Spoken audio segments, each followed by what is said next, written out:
Right, boys and girls, that's got to be a 3-minute record for the stream crashing. I'm going to go quickly brew a coffee, pray to RNGesus it doesn't do it again, which I can't guarantee. Fuck my computer, but we'll be up and running in a minute. Please hold.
Right, coffee's cooking. Should we see if this works properly now? I cannot genuinely believe my stream crashed after literally 3 minutes. Oh, it's going to be one of those days. It's Monday, isn't it? Good morning, boys and girls. How are we all doing? Hope we are well. Have you seen the finished house? I saw you've done a little video, a little guided tour, haven't you? I've not looked through it yet.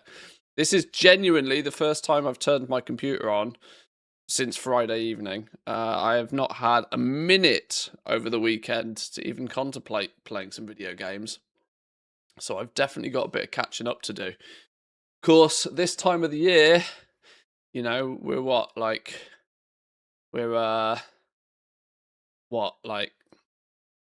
minutes away from Christmas, it feels. We've got next weekend technically, but next weekend is busy because we've got guests coming over. So yes, the last 2 days was running around in a mad panic, making sure I've got everything ready for Christmas. So I am poor, money's tight. We're going to play some video games. And I think this week we're going to mostly switch or start switching focus back onto the beta a little bit. We've had a couple of beta builds since we've last had a good deep dive of it. I think it's going to be time to really start putting some pen to paper, getting some notes jotted down, getting the guides up and running. I think this is going to. I think Decor though is going to help me structure how we do the Goblin Guide to Midnight. I think it's going to be quite heavily focused on Decor, as I'm starting to get a bit of a suspicion that this Decor goal-making train might not completely disappear, and it might be a good. It could be the thing. Now, it's a little bit too early to state that for sure, but it feels like it could be the thing of Midnight. which getting on board with it now, getting up and running, understanding it now, it's almost like you get a head start on midnight, it feels, which is kind of nice. The alarm went off at 8 and it was still dark, finally winter. Yeah, yeah. I looked at my phone yesterday and it said sunrise does not happen until about 9:17 or something, and then the sun sets at 3:45. I'm like, oh gold. Oh gold. It's all good. It's all good.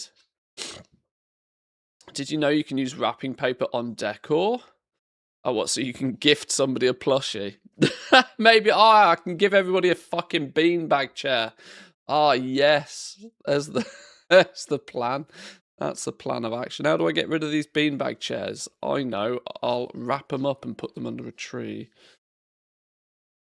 Cooking's still complicated too. They haven't nerfed it yet. Yeah, I'm not holding out, since that is exactly what they did in the War Within, wasn't it? We had this nice intricate cooking system where you had this like pyramid style base level foods go into the next tier, which then go into the next tier, which then go into the feasts. I thought that's a really elegant way to do cooking, considering, you know, it's all about making ingredients and small little dishes that then when you put them together, you have a feast. It makes sense, right? And then about 2 minutes before the War Within's launch, they nerfed the whole lot and basically allowed you to put basic meat into making feasts. And it was like, oh, well then. So we'll see if they repeat history with that one again. I've got some auctions I need to deal with this morning. Absolutely critical that I get my auctions listed first thing. Otherwise, you know, you don't sell anything if you don't post anything. Standard rules there. Okay, sure. We're going to start at the bottom, I think. Start at the bottom and work our way up. Please game, please game, please, please, please game, do not crash and burn. I really need to clear up some of this fluff off the floor. Don't eat all the fluff, Zula boy. Hey, don't eat the fluff. Alma ate 2 socks on Friday. 2! An entire pair of socks, which was fun when she threw them up in the middle of the night. Just and then 30 seconds later, another sock. Stupid dog. Luckily, they were like my wife's little white socks, so they're tiddly little things. But dogs be crazy. Doges be crazy. That socks. Hey! It does indeed. 4,000 gold, some fell-flecked grips. These other flipping realms at the moment, I'm selling nothing but decor at the moment. Oh, Wintervale's up as well, isn't it? We can probably take a little bit of a look at that.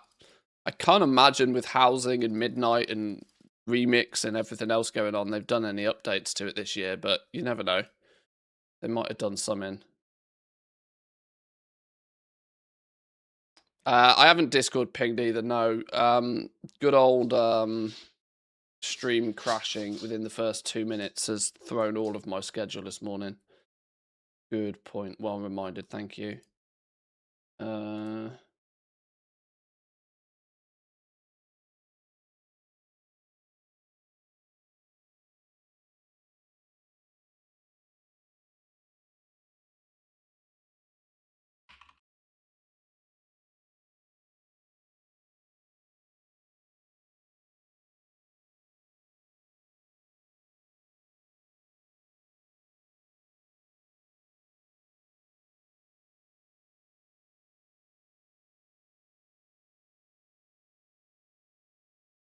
Boom. Discord ping. Dunzo. Thank you very much for the reminder. Right. Do we... I'll work backwards with these as well. Can I even work backwards on these? Is it the same number of route? I'm going to assume it's the same number.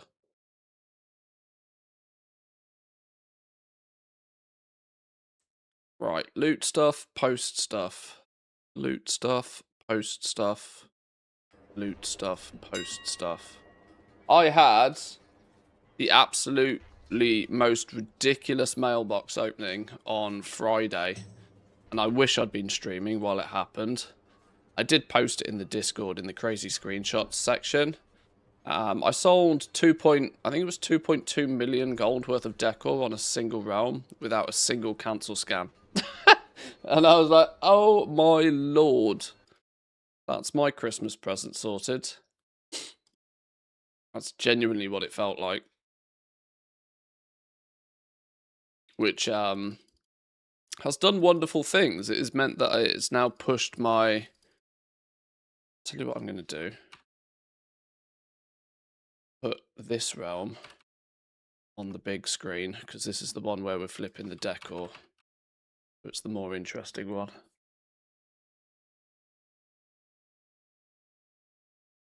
Was it Argent Dawn? No, it wasn't. It was some random ass back alley realm. One of the places where I'd been fortunate enough to have a bunch of stock listed, but have next to no competition on that server.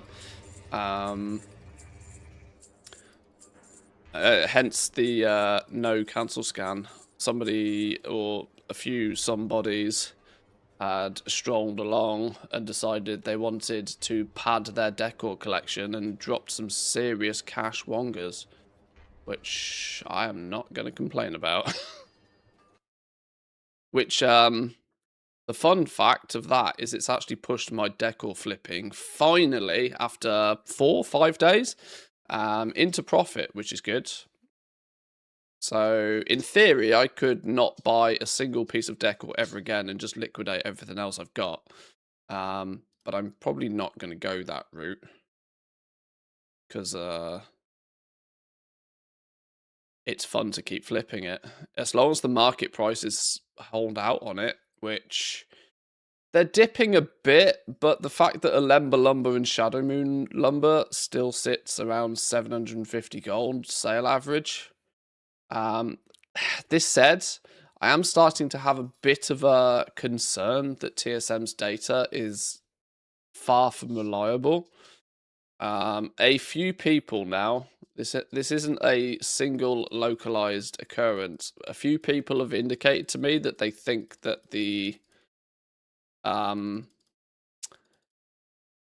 DB region sale average price isn't updating. Now, I can't confirm or deny that particularly,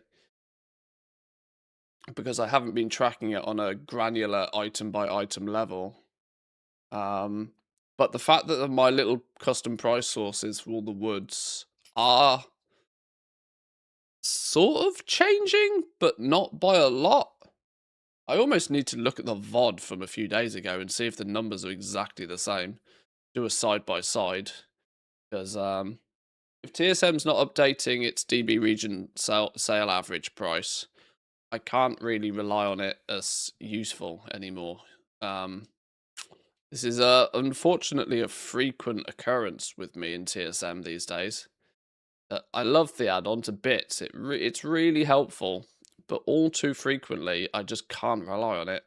And I found out the other day that the reason their Ledger website is probably so poor at tracking stuff is because I believe they have to almost manually code in every item on the website. And so the website just doesn't track certain things. So at the moment, the Ledger just doesn't track Decor, full stop. Now, you can maybe give them a bit of a pass because Decor's like brand new. But the fact that it doesn't track Decor at all, and people have stumbled across a whole bunch of other War Within items that it just doesn't track at all. So it doesn't track if you buy them, it doesn't track if you sell them. It kind of means all of the data that TSM collates on your own personal success or failures is questionable. Which is kind of, I'm not gonna lie, slightly frustrating to see, to be honest. Dogs are eating the sofa. Please hold.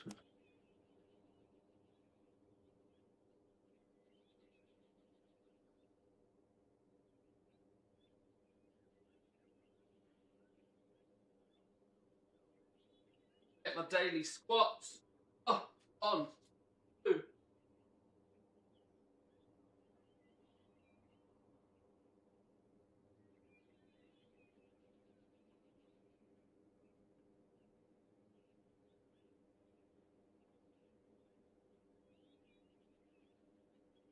Another toy gone. Another toy done.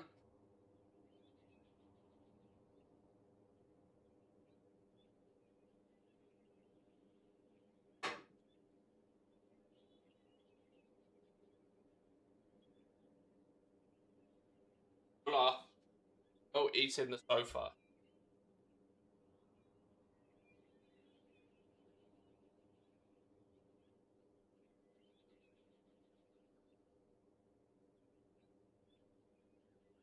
Chat. Chat. Say hi to chat.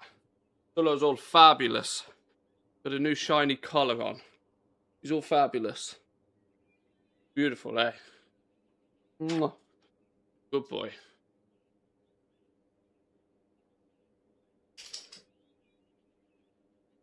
I wouldn't normally put a boy dog in a pink collar, but fun fact, you know how dogs have like kennel names that they're like registered under? His kennel name is actually Mr. Pink. So I thought it was quite fitting to get him a nice pretty pink collar. He's fabulous.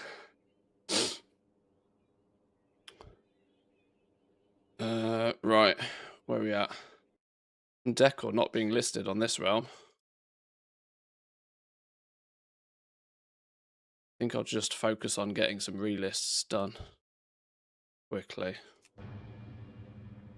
Fun fact, pink was a boy colour like 100 years ago. Yeah, I know. Yeah. Pink was for boys and blue was for girls, wasn't it, way back in the day? Somehow it got flipped. Pink is a boy colour now if you're not a little bitch about it. It's true. Yeah, it's very true. My favourite colour's red. So pink is so remarkably close to red that I have no objections with pink stuff. I even have a couple of pink shirts. Named them all after Reservoir Dogs. I think the breeder was clearly a Tarantino fan, yes, because a couple of them were named after Reservoir Dogs, yeah. Solo ended up being, we found out he was Mr. Pink on his paperwork.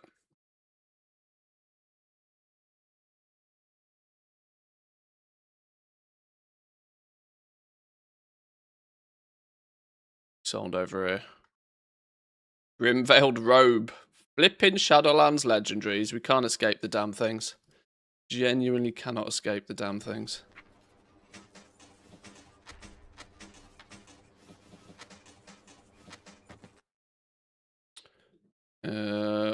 Oh no, I've given Warbank access to the wrong character. Oh, well, I guess I'm not doing any... Okay, I guess we are doing nothing but just pure relists then. Now. Because I ballsed it up. I forgot about Warband access. You take your brain off for... You take your brain... Unhook your brain for 1 minute. And I forgot the basics. It's because the Shadowlands Legos look awesome. They do look good. This is the thing. Yeah, this is why they still sell to this day.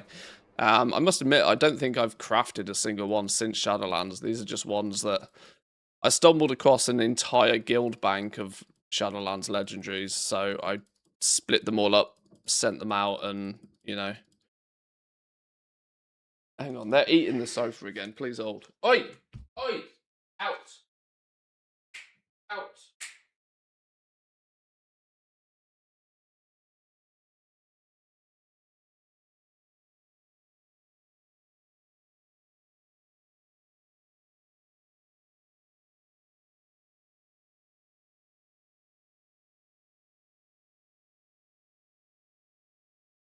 Play with the...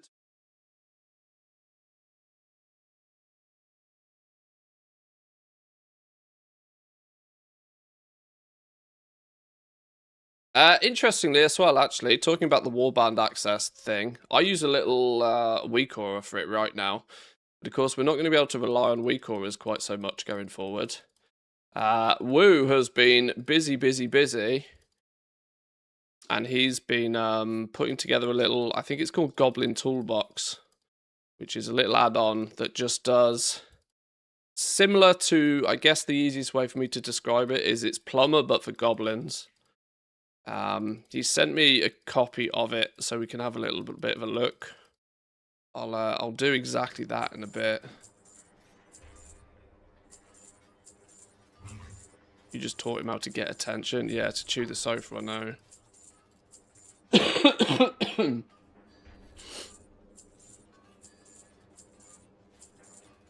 Tested Rude's add-on yesterday for a couple of hours. Gave him a few tips what to change. It's going to be an awesome add-on. Cool. That's good to hear. That's good to see. He sent me some screenshots and stuff. Like I said, I've not even turned the computer on over the weekend, so I'm playing catch up with everything.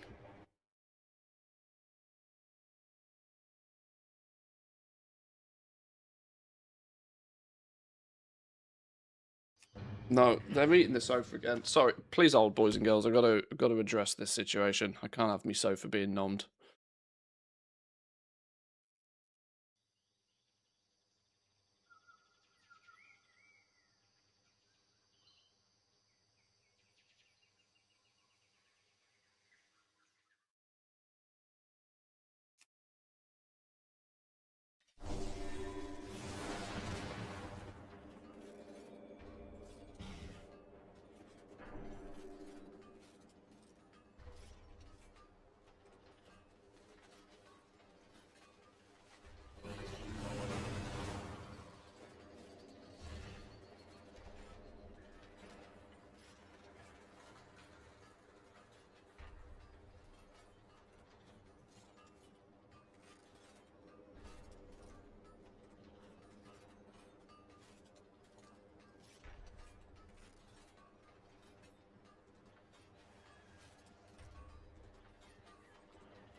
Okay. Think I've distracted them with a toy. Think. Alma, hey! Fuck's sake.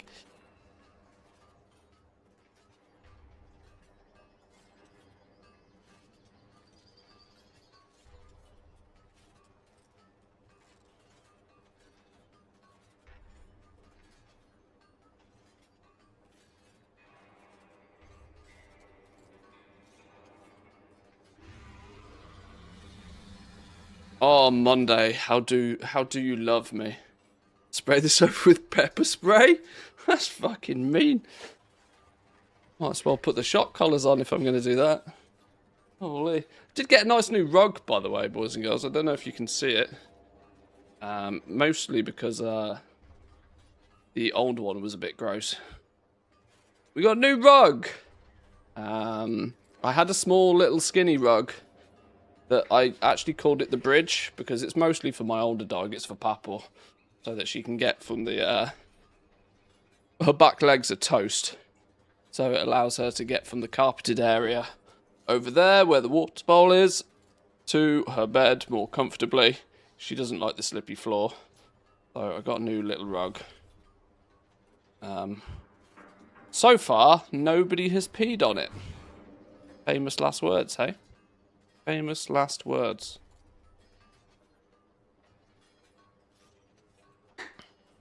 Oh, be going onto the sofa, Sulla. Watching you. Chat's watching you. Sulla. A. Yes. Be fabulous. Good boy. Monthly office rug exclusive at no refunds. Yeah, I'd have to change the decor in my player housing if I'd actually bothered to build anything in there yet. You're right. I got a new rug, also known as my wife replaced the old rug. No, I actually have jurisdiction in my studio. In the main house, I ain't got no say in anything. Ooh, 80k of sales. What did we sell? Did sell a few bits and pieces. Good, we take those. Andarian stone wall, fishing net, some literature, Zandalari ritual drum. Nothing crazy price, but sales are sales. We take those. Sales are sales. These other flipping realms are doing absolutely diddly squat. Diddly squat being a technical term, by the way.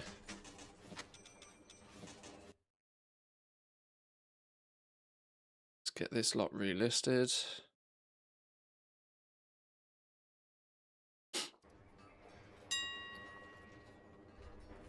This is why I don't really focus too much on the decoration in here, because I buy things for practical reasons.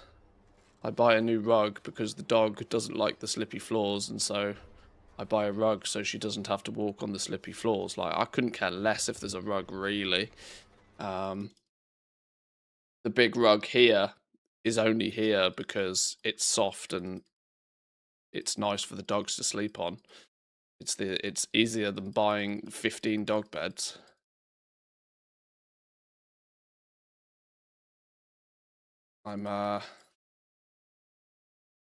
This is all part of the living relatively humbly. You know, there are some material things I care for, quite like clothes, and that's always been a bit of a bugbear of mine. But I limit myself to how many clothes I buy. Shoes are another one.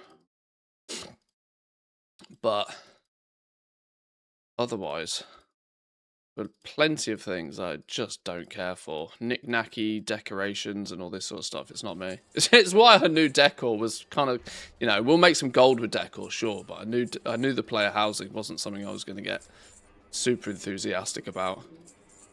There are some far more creative people out there already starting to showcase themselves. There's a channel in the Discord as well now, by the way, a sort of a housing showcase channel where people can post some screenies or some videos or whatever of their player houses.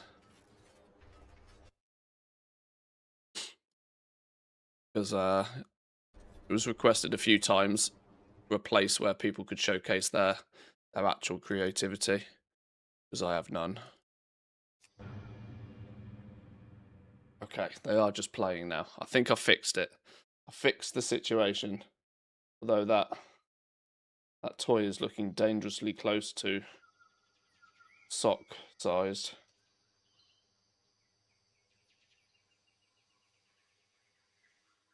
It's a hot take, and some people, any parents out there will probably look at me funny when I say this, but I'm convinced having puppies is harder than having kids. I'm convinced of it.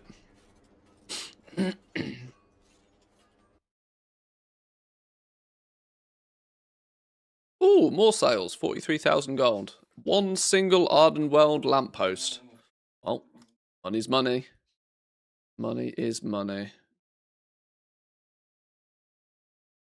That sounded like a hot take. Do explain. Sweet profit together. Puppies learn faster than kids.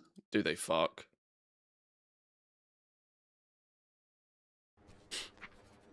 Jack, my man with the 33. Yes, yes. Welcome in. Hope you're having a good festive period so far. Are you feeling Christmassy yet? You've got to be nearly there, right? Oh, shut up, chat. Oh, well, you didn't say shut up to me. It's fine. Got 7 kids and 1 puppy. I'll take the kids any day.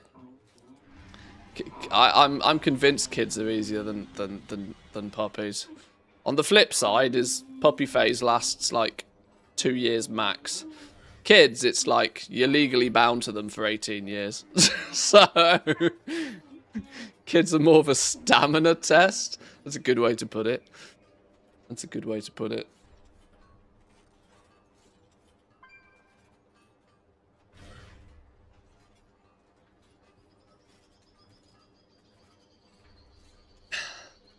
Make that 27, I reckon.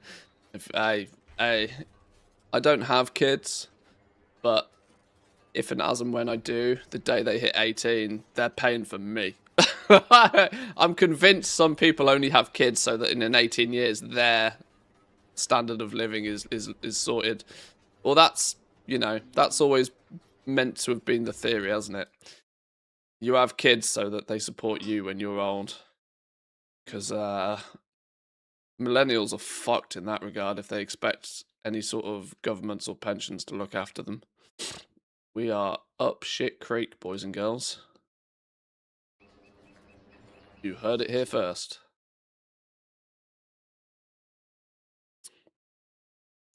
You can't put the pop outside if it's bad. You do that to a kid. Yeah, the puppy's like, yes, outside. Yeah. Takes a year before they can even walk by themselves, many more to be useful. Yeah, I guess the endurance test is probably a good way to describe it. Hey, I chose to have 4 dogs, it's on me. It's just I need it to not happen on a Monday. I need nice, peaceful, calm, tranquility. Get some caffeine in the system. Then all hell can break loose. Just gotta put, you know, give me the opportunity to be alive first. Right.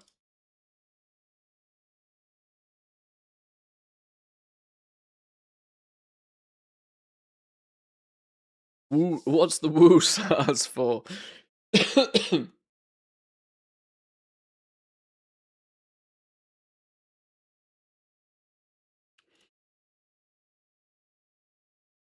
It's not listed. You go, on you go, on you go. Go.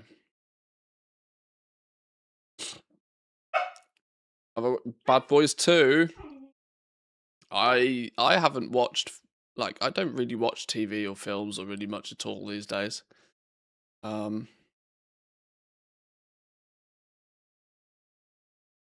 I know it sounds odd to say, but I don't really have time. My wife does an absolutely fantastic job of making sure that she jam packs our weekends with stuff to do, which is often why I turn off my content creator brain on Friday evening, and sometimes it doesn't even, the light doesn't even flicker until Monday morning. This weekend has been a prime example of that.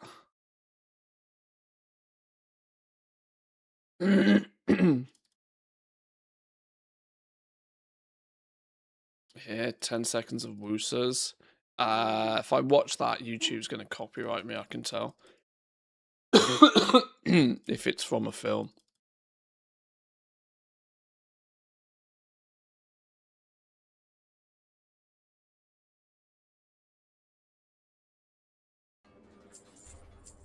I've actually thought about doing considering on Fridays we usually do like a bit of a chill out session anyway. Kind of half considered on like a Friday just doing like sort of a media share style thing. People have been absolutely begging for reasons to use channel points, and I'm thinking that we could do a media share channel point thing where you can just like piss your channel points into the void, and I react to some funny shit for an hour or two. It would have to be a stream that then doesn't end up as a VOD on YouTube because it will get copyright to all hell, but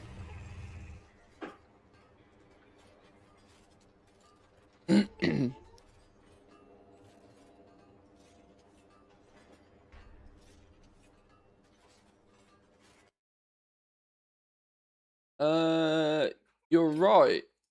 For some reason, and I can't tell you why or how it's happened, my game sound was coming through.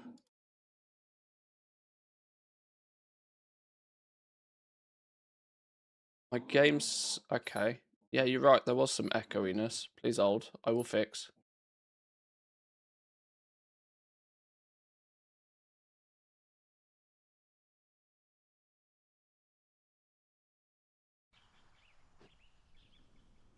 Okay. Yeah, so somehow my yeah, I don't know how that happened. Welcome to Monday. Shit's going wrong again. Let's have one expensive point reward, maybe restrict it to 2 a stream. That awards a live house tour. Oh, that would mean I have to build something first, though. But yeah, you're right. That kind of thing's a cool idea. Or you know, a deleter decor, something. I don't know. I don't want the channel points to be something that like is considered overly positive or overly negative. They have to be relatively neutral. I had delete a pet once upon a time, and that got real messy real quick. So hence why that's never coming back.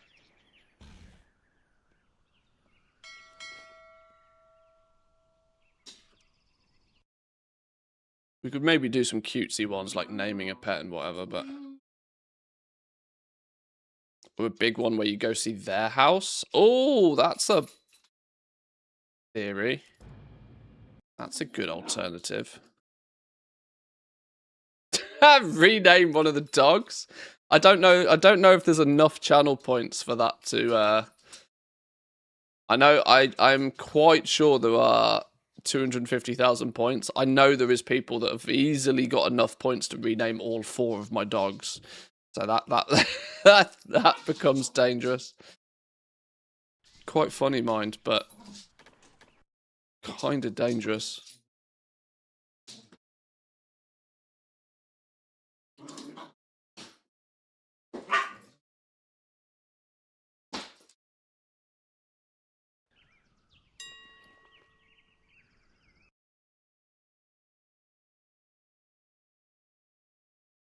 I've just realised I probably don't need to be relisting all this decor for 48 hours again now.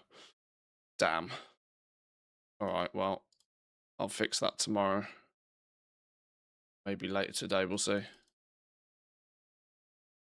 I'm at the point now that my decor is profitable, my desire to log on and do any cancel scans is next to none. Now I'm entirely in the mode of what sells. And as long as I don't spend more than I sell for in a day, I will never lose. Now, in theory, I could look at reinvesting some of the profits into expanding to further than just the 22 realms we're on. If my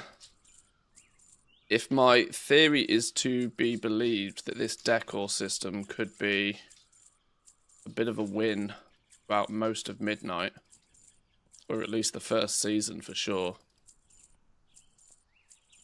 Somebody made a really good point the other day that when Midnight launches, because I'd gone by the theory, and I don't think this theory is too far from the truth, but I'd gone with the theory that by the time Midnight launches, Decor will basically be yesterday's news. And I think that is kind of partly true, but I also think there's another side of that tale, which was pointed out the other day, which is that when Midnight launches, every man and their dog is going to be in Midnight. They're not going to be... It's going to take a very special kind of person to go, oh, look, a new expansion. Let me go pick up lumber in Outlands. Which does kind of lead me to think that Decor might actually have slightly longer legs to it than I first predicted it might. And if that is the case, expanding onto all 80 realms nice and early could lead to some wonderful things.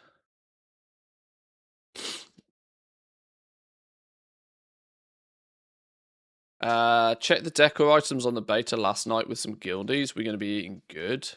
What we have now doesn't even come close. How do you mean? Do you mean you were looking at the profession stuff that's crafted with... Oh, not just crafted. Do you mean... What do you mean? Words. Oh, 114,000 gold. Hello.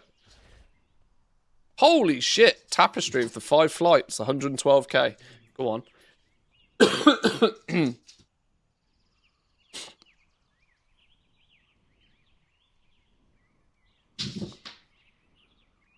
They've now both sneakied themselves under this chair. You can see butt. There we go. One's come out.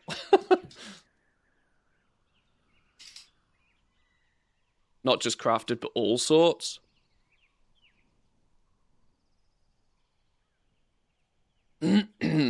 Yeah, doing a comparison of the Decor collections. If and this it works two ways, right? If there is lots, there doesn't necessarily need to be lots and lots of new crafted Decor items. But what there does need to be oh my god, there was 3 bonus sales lurking in the background there. 160k on that round. What there does need to be is just plenty of new decor, because that will keep people busy and interested in the thing. And the more people who are busy making a house throughout the entire expansion, the more chance there is that they will look on the auction house to buy something. Oh, excuse me, I've clearly got something in my throat this morning.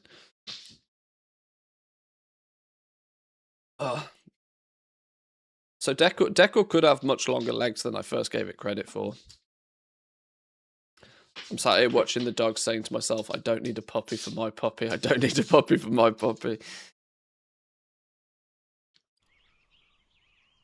I can confirm that there are both plus points and negative points to having 2 puppies at the same time. 1, this is really good. They play with each other. They, for the most part, entertain each other. This also means they, mentally stimulate and wear each other out, meaning it's less on you to be doing 15,000 dog walks and 5 hours of entertainment for the dog every day. So there is the plus side. The flip side is that when they are entertaining themselves, when they get into trouble, the trouble is double. The trouble is double, the destruction is double. When they do naughty, they really do naughty. And they are already both quite keen to spur each other on to do stupid things. So you still, you know, your attention to them still needs to be the same, but it is nice that they entertain themselves a little bit.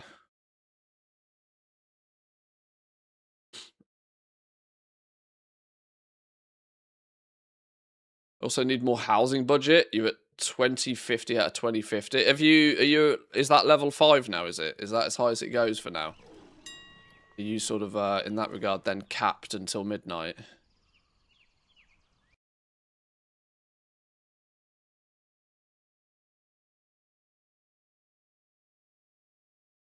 Yeah, that's level 5. Okay, so it's gonna be a couple of months till that increases then.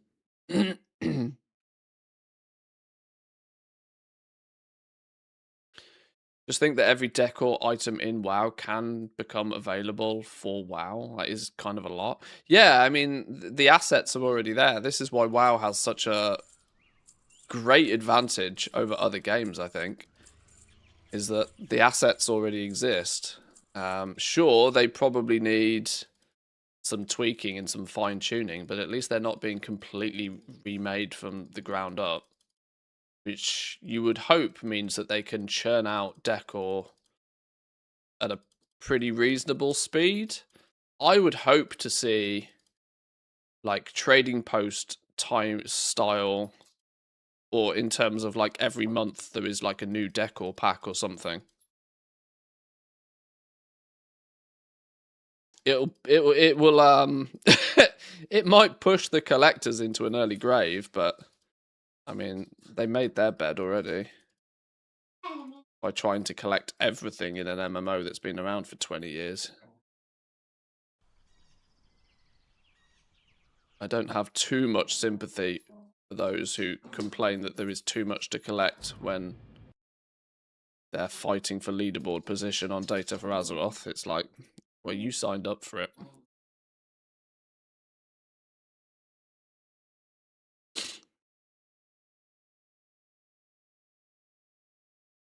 Just discovered how fast leveling is on alts. It's crazy fast. What, on Remix or on retail even?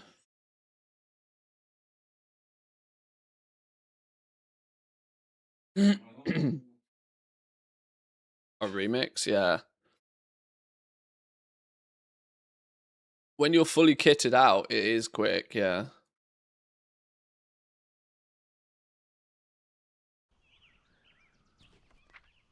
Oh, 60k over here. A few more pieces of decor. Oh, we sold a peanut. That's a pet. Peanut, a lamppost, and a zebra striped rug. Yoink.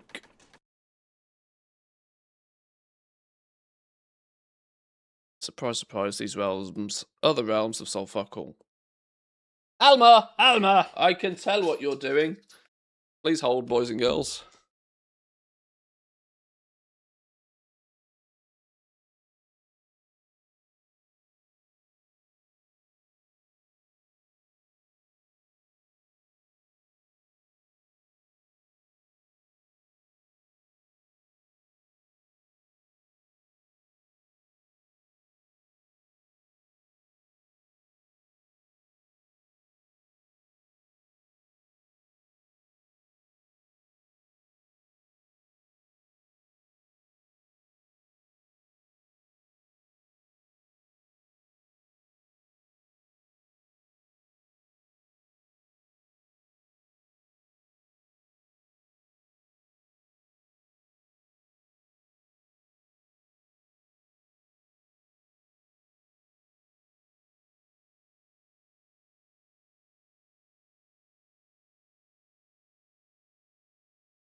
Right, chat, we're back.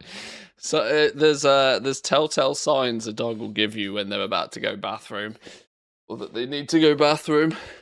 Luckily, I caught it out the corner of my eye. So I did have to quickly go take the puppies for a pee.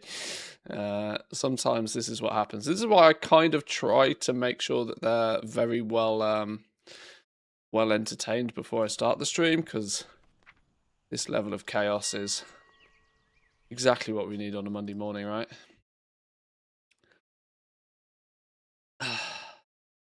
Either one attacked the furniture or went potty in the house or attempted to fuck something. They're the main functions of a dog. Yes, I spotted out of the corner of my eye Alma doing the I'm going to do some business spins. Emergency intervention, exactly, yeah. Sometimes you got to do what you got to do. On beta, the housing level goes up to 10.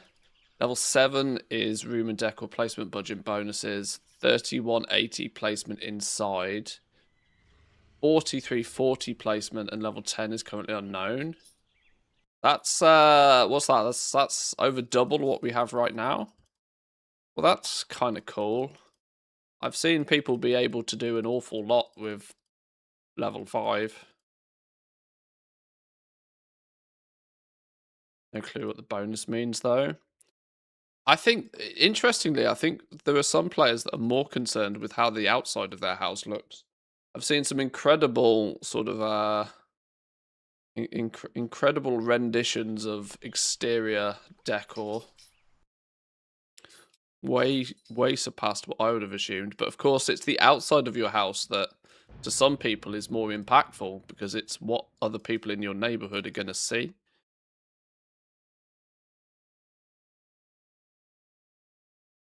I think when people get like nearly 5,000 placement bonus, the crazy things that people are going to come up with, like for the interiors though, oh my god. People have already figured out that you can stack stairwells like really high and make like super tall tower, like mage tower style stuff.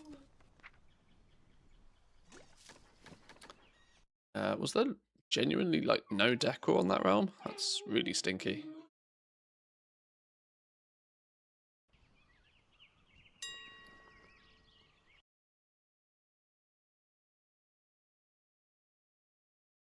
I should probably log one of these characters in just so the account doesn't log out.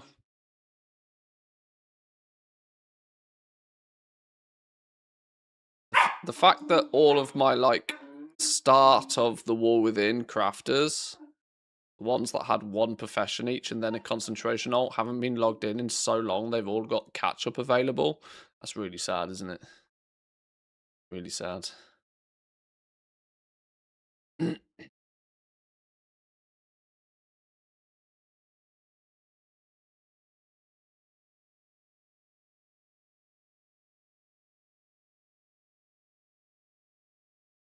Dog kennels, comfy bench, a few seats for visitors out there. Yep, I'm done.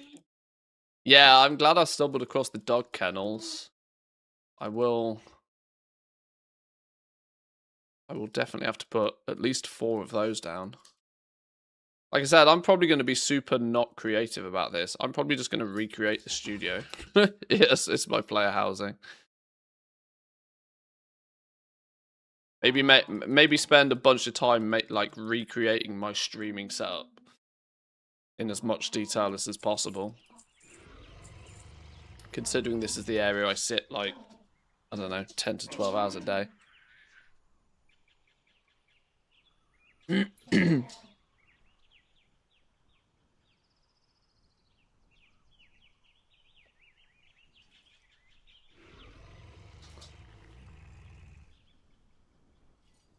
Tell me how we doing. Welcome in. Good morning. Welcomes.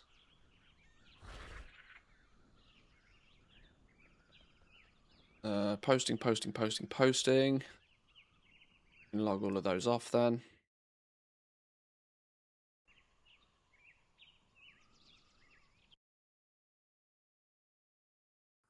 Sula! Do the humps. You need to do it like a true goblin. Wait until guests can place items for you, and then pay somebody to do it for you whilst you sell decor. Well, that's the dream, isn't it? Yeah, that's the big brain play.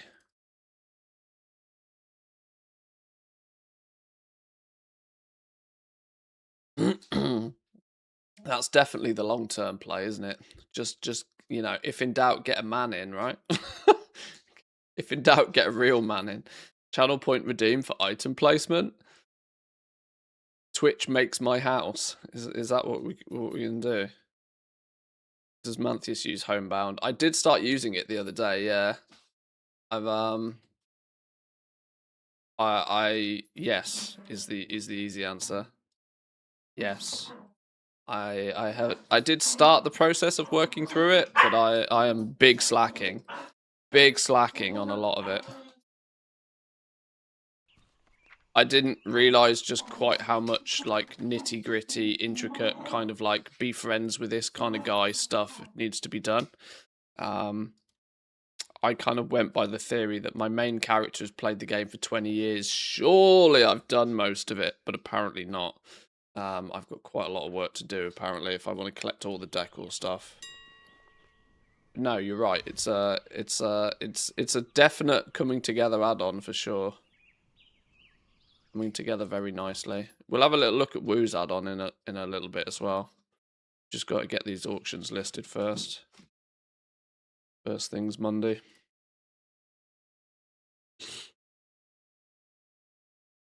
I wanted to place a whole bunch of Worgen decor. Realized I had to play my Worgen Druid, which I haven't.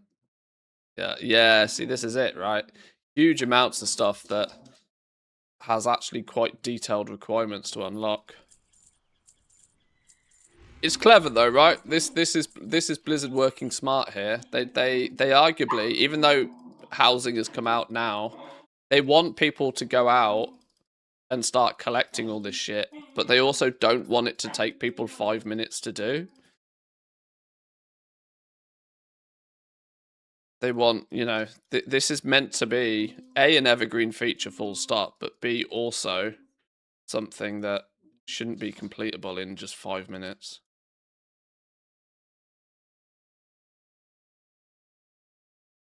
Tell us about the add-on. I did tell people about the add-on earlier. If you were part of the notification squad, Jack. No, I'm joking. Woo's making a little goblin toolbox, I think is what he's named it. Think plumber, but for goblins. So a bunch of just little nitty gritty kind of things that don't really deserve their own entire add-on themselves, but bundle them all in as quality of life things. It's going to be quite useful.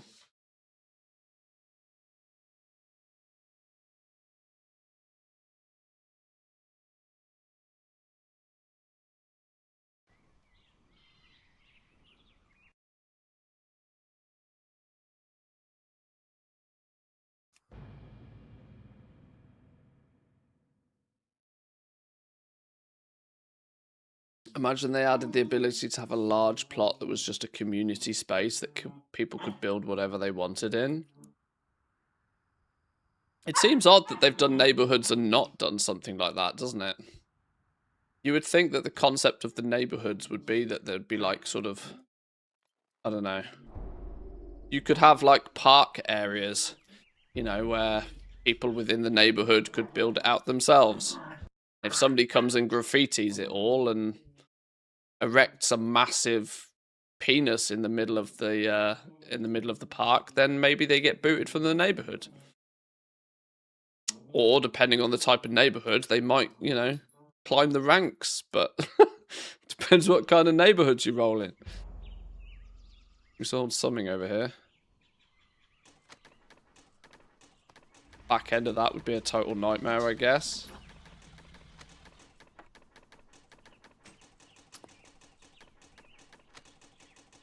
I've taken this position before, and anybody that is a dev listening will probably hate me for it, but I don't care.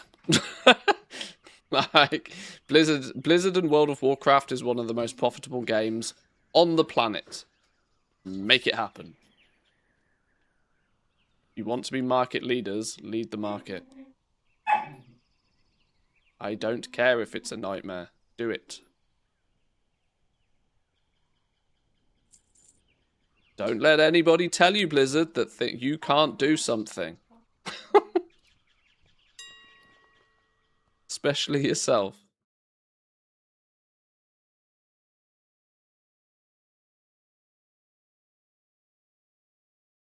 But yes, that's not discrediting the fact it would take a large amount of very clever individuals to make something like that happen. But if anybody's in the position to do it, it's Blizzard and it's World of Warcraft, isn't it? So...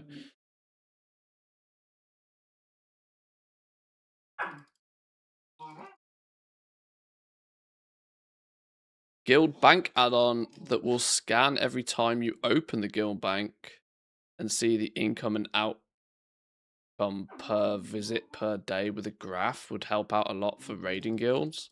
Oh, you mean for like tracking the overall expenditure of like guild repairs and that sort of stuff? I've always wondered how like proper guilds handle that. Is it not that those big proper guilds just end up making so much gold anyway via doing boosts that all just goes into the guild bank? They just kind of assume that more goes in than comes out, and it just kind of... They just assume it works. Does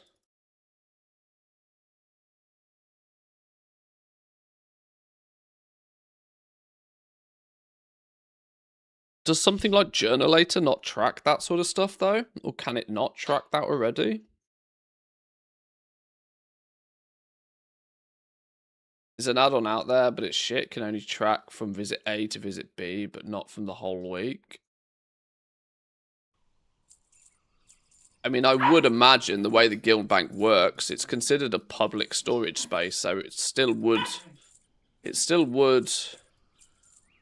require going to it and opening it to update it. But I can definitely see it being possible. Because I think every transaction within the guild bank is tracked, isn't it? So every financial transaction is tracked. So maybe all the add-on needs to do is to be able to pull the information from the ledger and just graph it, maybe. If it's possible, it's kind of surprising somebody hasn't done it before, but I know that there's lots of things in the game that you can see them, but that doesn't mean that there's a convenient, like, API call that an add-on can pull from to do it. You know? Like I said, I don't know exactly how this stuff works, but...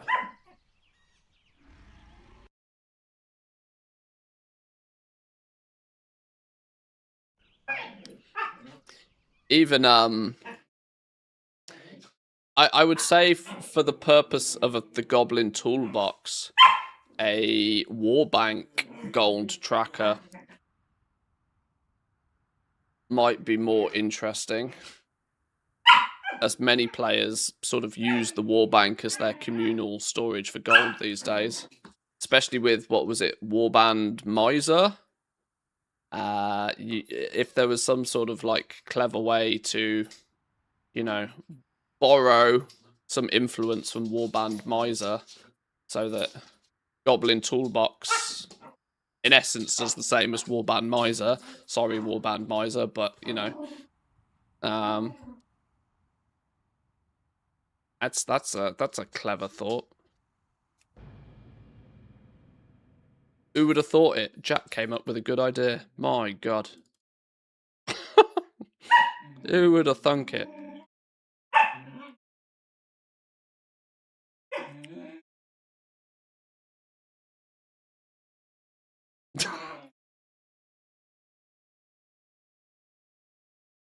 Raiding costs a lot, and a lot of guilds sell boosts so that they have the gold for a new season, and that's very important.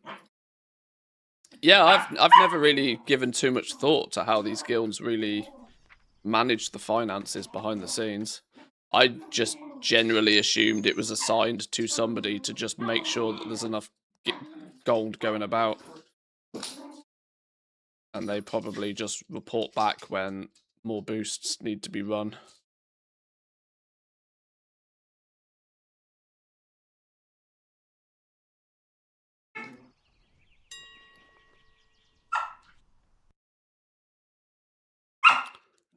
Or should I say, not so much more boosts being done, but maybe just up the price of the boosts.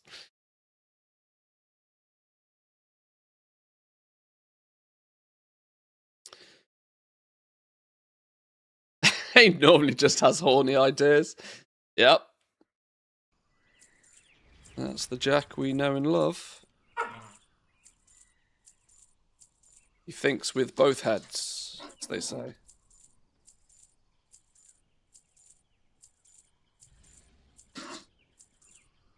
Bought a boost last week, plus 14 key. Got sick of sitting in queue trying to get groups. Is it... Are we at that point in the season now where it's kind of... just a wait? Yeah, I can imagine it can be quite tough, I guess. Especially if you want to do it in your own time. And by that I mean you don't want to sacrifice your Friday or Saturday night where it's probably busy and lots of other people are on.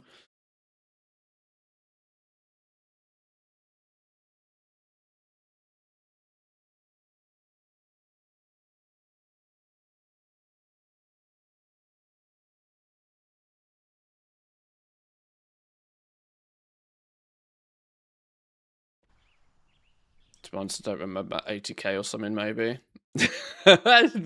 we are so rich in here. We are so rich in here. Oh, it's filthy, isn't it? Disgusting at times. Oh, I don't know, just, you know, pocket change, mate. Just a casual 80k. My lunch money. 30-minute queue's worth 80k for sure. Yeah, think how many cancel scans on Decor you could do in 30 minutes.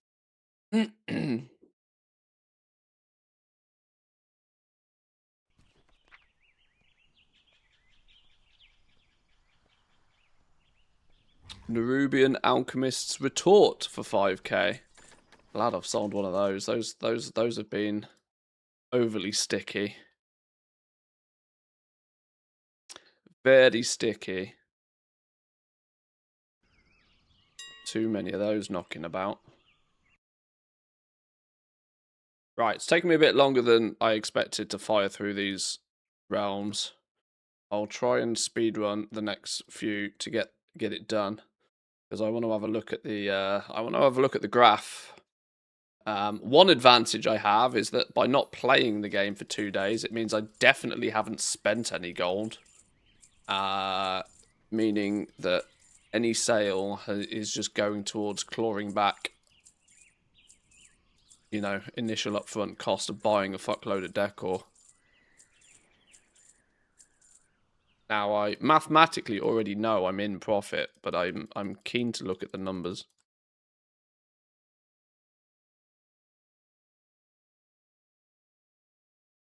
New homebound version just got released. I'll update my add-ons in a little bit.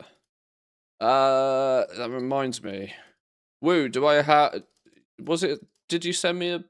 Was it this morning or yesterday you sent me the most up-to-date version of Goblin Toolbox?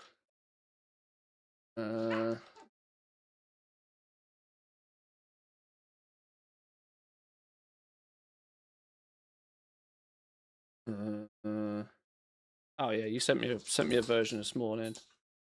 Fine, I'll use that one.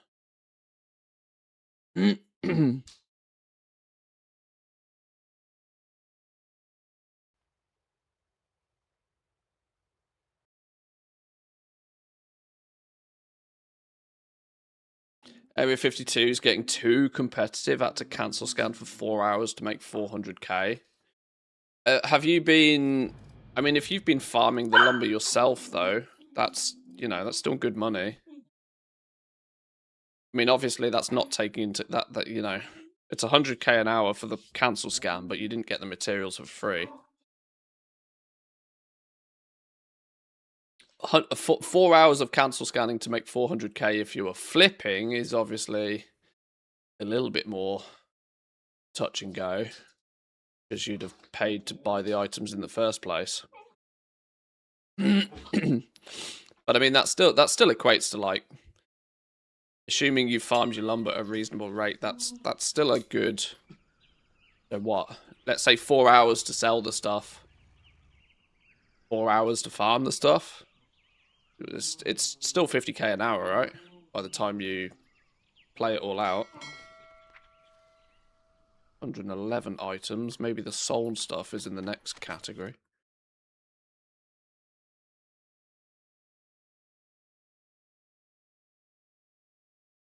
And the reality is that 50k an hour at this point in an expansion is kind of ludicrous. I remember back in the height of Shadowlands Legendaries, I couldn't tell people to go and farm 30,000 gold an hour. It was kind of wild. What were they called? Progenitor Essentia or something? Pog Essence. You could farm 30k an hour farming Pog Essence. Flying around, picking it up, selling it. Boom, job done. And that, back at the end of Shadowlands, was like crazy money for that point in an expansion. The fact that we were able to do like 50k an hour by the time you've farmed the lumber, crafted the stuff, sold the stuff, that's kind of really good for this point in the expansion. Really good. I mean, as far as the EU is concerned, that's still only one token every 8 to 9 hours.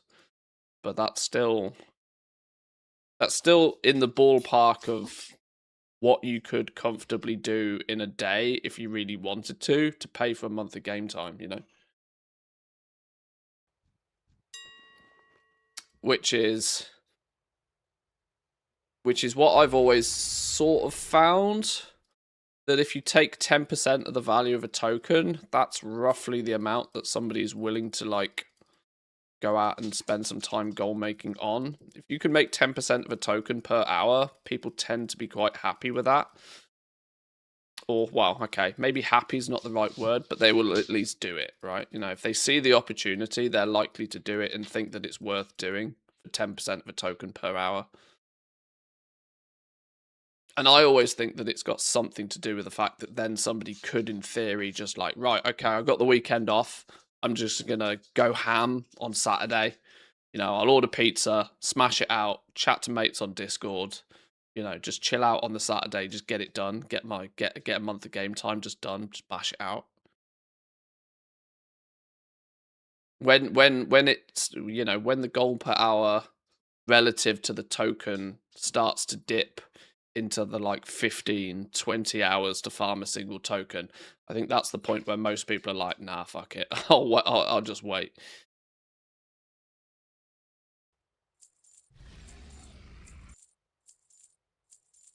And it's interesting for me that this kind of 10% of a token value has been a relatively stable thing, basically forever.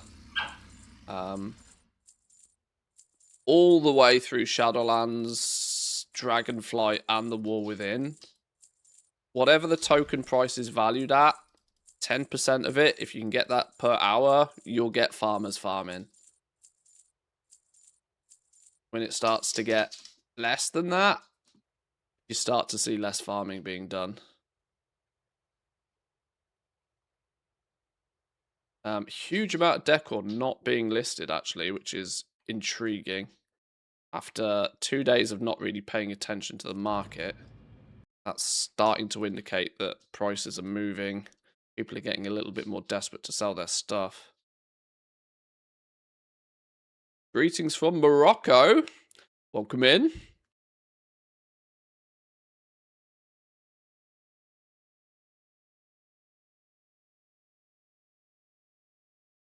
Get about 42k an hour doing the same, and I've been doing it about 5 hours a day, but it still doesn't feel nearly as good as the last week felt. Yeah, I speak about this a lot. So I apologize if I start sounding like a bit of a broken record, but it's one of the reasons why I don't particularly like farming, because I like to think that when I spend a lot of time doing something that I get better at it, and because I get better at it, I should make more from it. farming is like a bit of a psychological brain fuck in that regards, because the more you do it, sure, you might get slightly better at it, but the market tends to go down over time, meaning that as you are getting better at it, you are still actually then getting less for being better at it. It's like, it just feels backwards. It always has done. That the unless you can get better at it faster than the decline of the market naturally, if you can somehow magically outpace the natural decline in price of everything, but that rarely is the case, especially now that even gathering professions and stuff are like almost hard capped to how much you can progress. Sure, you can find better zones and you can optimize your route and you can maybe level that druid that you've been meaning to do for ages because it can pick stuff up without dismounting, and you know there's a subtle optimizations you can do personally. But it's always felt weird to me that the better you get at farming, the less gold you make from farming, and it's not your fault. And so you see this a lot, that people go ham when a system is new. They get comfortable, they get happy that, you know, that 100,000 gold an hour becomes their baseline, it becomes their price anchor. And then soon as, you know, it's difficult to remember that that is not the normal. That is like extra super mega special prices. Then when things go back to normal, you can get very easily disheartened by the value of normal. Ooh, 115k here though. A circular rug, 115,000 gold. Merry Christmas. Ah, love those. Love those. We sell down here. Mecha Forged Helm. Oh, BOE. 11.1 BOE, I think.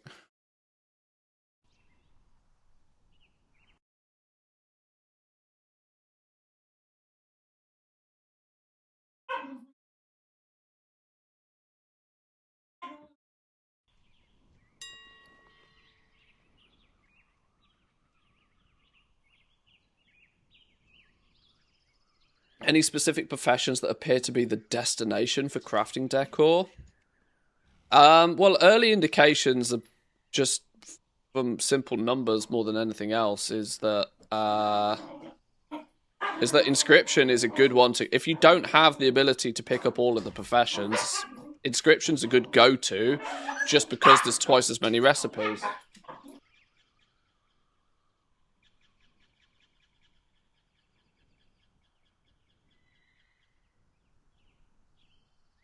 I think inscription having like 5 or 6 recipes per expansion is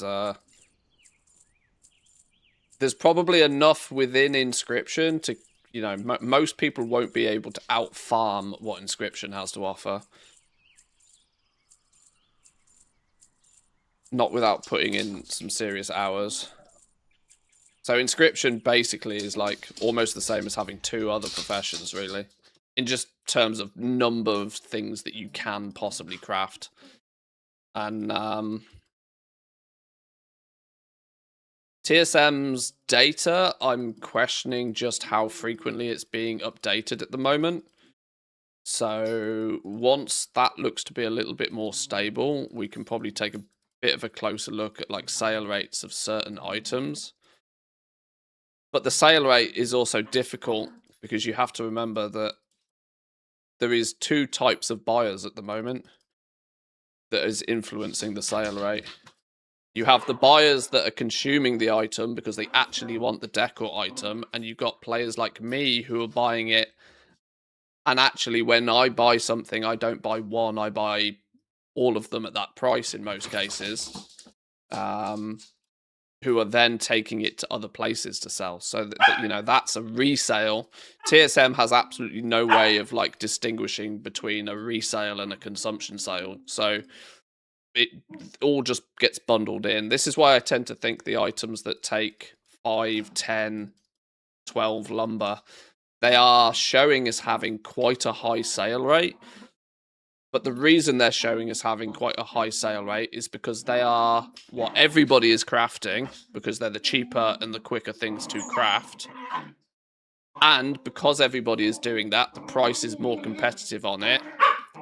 And when it gets competitive, people like me come and buy them all up and then just filter them across all of the realms. So the sale rate is showing like much higher than I believe it probably naturally would do. Is there a good add-on to track the profession recipes you don't have and where to get them besides the default UI? I don't personally use anything. But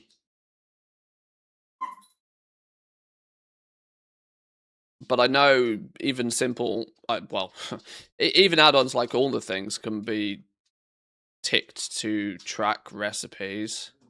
But I still tend to think that just the default UI is just, dare I say it, pretty good.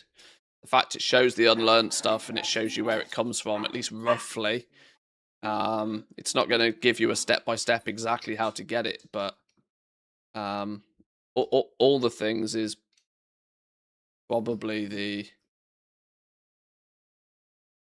go-to.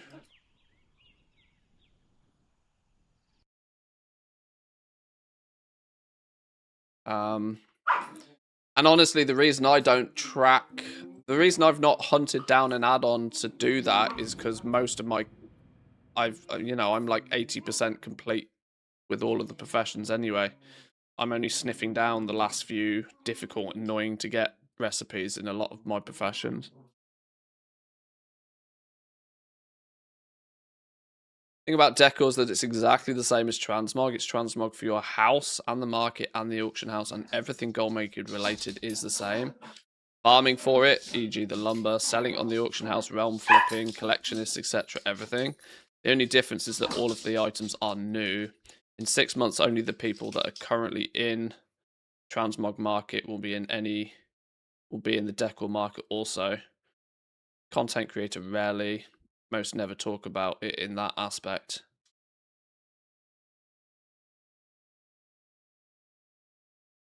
The similarities are very strong with Transmog, yes.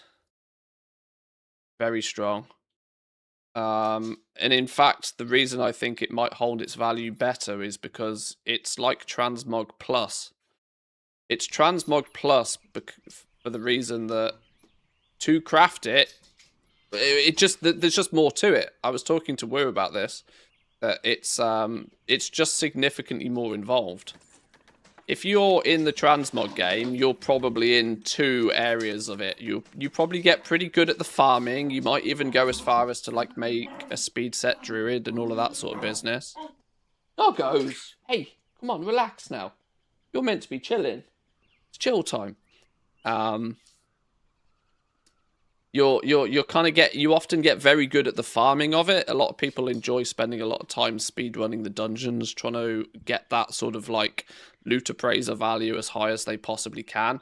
But then what I've seen historically is that people just like throw it in a single TSM group and just post it on the auction house and pay very little attention to the actual like what's valuable, what's not valuable, what sells, what doesn't sell. You know, they heavily focused on just one corner of gold making in general, which is like getting better at farming. How can I farm more transmog per hour? How can I make that ATT that loot appraiser number bigger?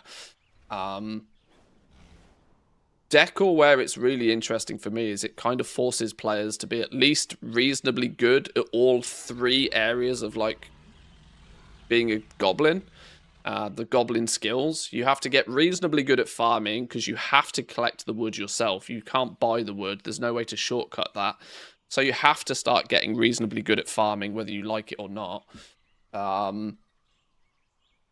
You then also have to start getting reasonably good at crafting, unless you are literally just throwing spaghetti at the wall and just hoping it sticks. This is going to push you into like maybe starting to figure out how to use TSM. It's interesting.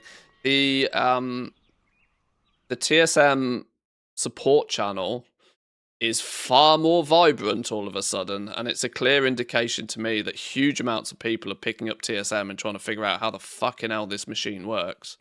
And even clearer to me is that there's a huge amount of relatively new people to the game as well. There are clearly people that up until a week or two ago didn't even know TSM existed. Have seen somebody else use it or have been suggested to use it or something and are now trying to figure it out literally for the first time. And it's a bit of a monster of an add-on to get your head around quickly. And you also, the flip side of that, you also then need to figure out the auction house side of things.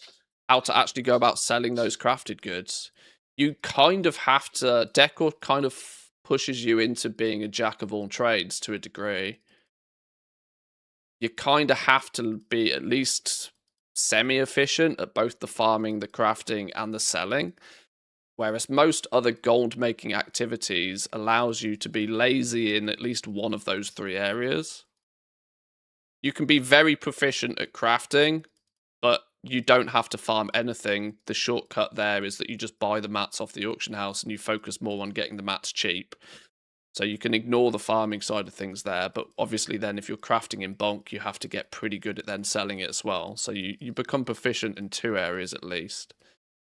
If you're purely flipping, you probably also have very little idea about how farming works. You probably have very little idea or experience about how the crafting side of stuff works. You just, you get good at the thing you get good at.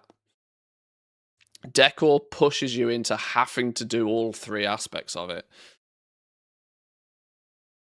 which is something we've not really seen for quite a while. Now, I hate to make the link back for the 15,000th time, but it's, Shadowlands Legendaries was the closest scenario of that. In terms of something where you had to put in significant effort in, multiple areas of, the economy to really shine.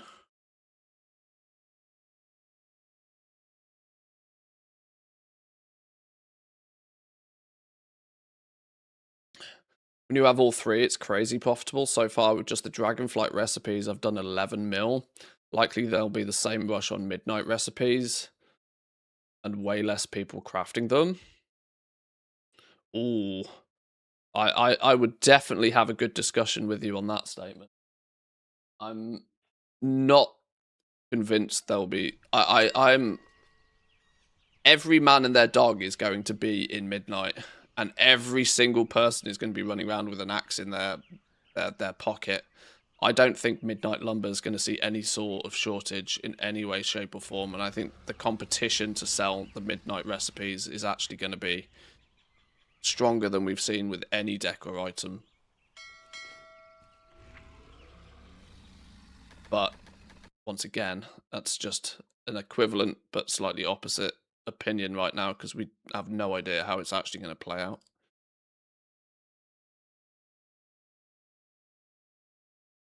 But yeah, I mean, 11 mil focusing on just one expansion's worth of stuff is pretty crazy. I mean, that's substantially more gold than I've made from it.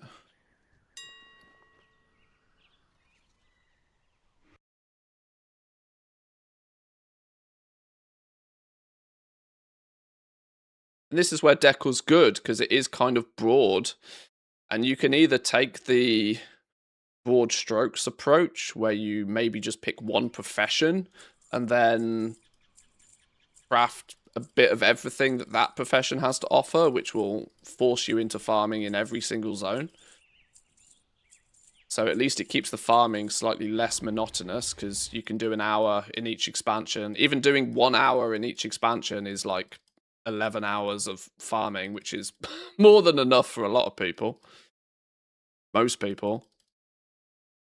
Or the alternative is you do what, A1's done, which is to just slam one expansion, farm the shit out of the lumber in one expansion, but then have a wider array, I presume 4 characters that have got all 8 professions, in order so that you can make absolutely everything that that one lumber type has to offer.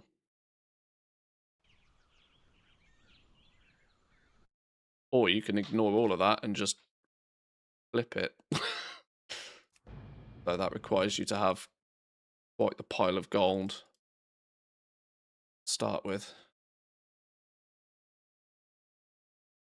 I see the Decor versus Transmog difference is a temporary thing because of the new release of it.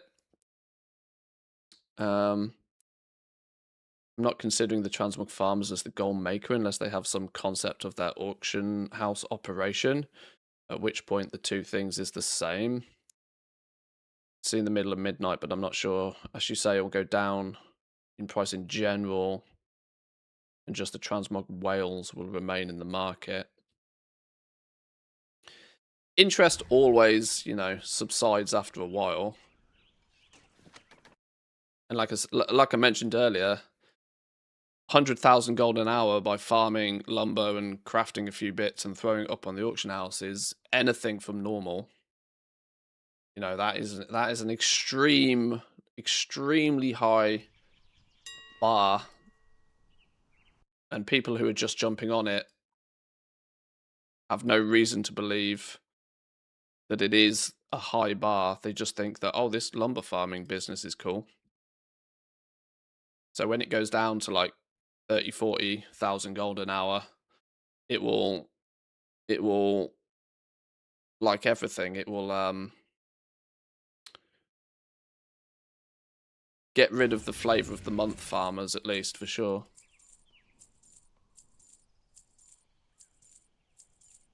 That's the thing with farming in general.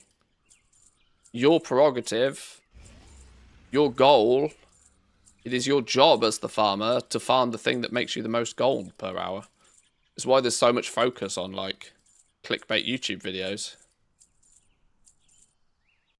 What is the latest and greatest farm that potentially makes you the most gold per hour should you be able to sell the thing that you're farming? And, people just bounce around whatever the new thing is.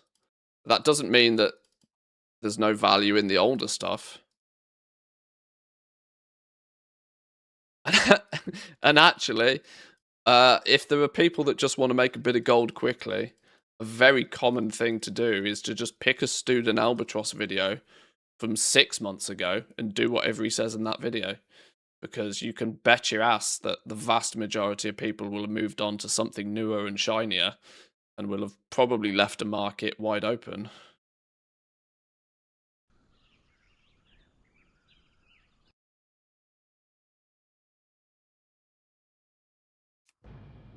Right, we haven't had any super duper mega spectacular sales in these last few realms, but this is the last server I need to relist stuff on. Then we can have a look at some of the numbers.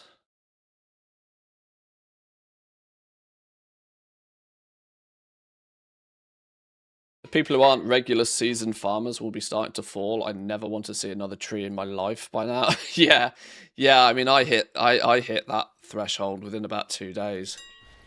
But my bar for farming is very, very low to begin with.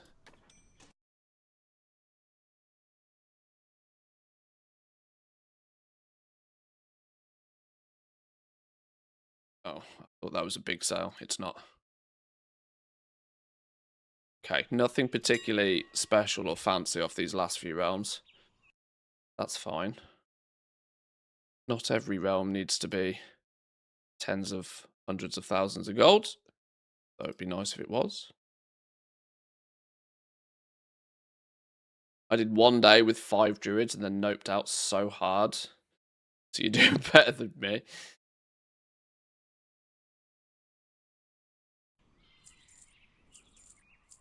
Aranir druid with herbalism and mining and lumber will be the best class spec for the farmies at the start. What's the Haranir racial? Remind me.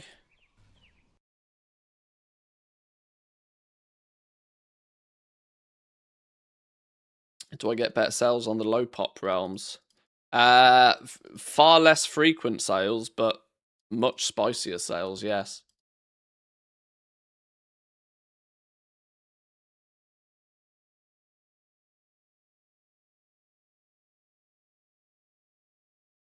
Is it extra finesse, is it?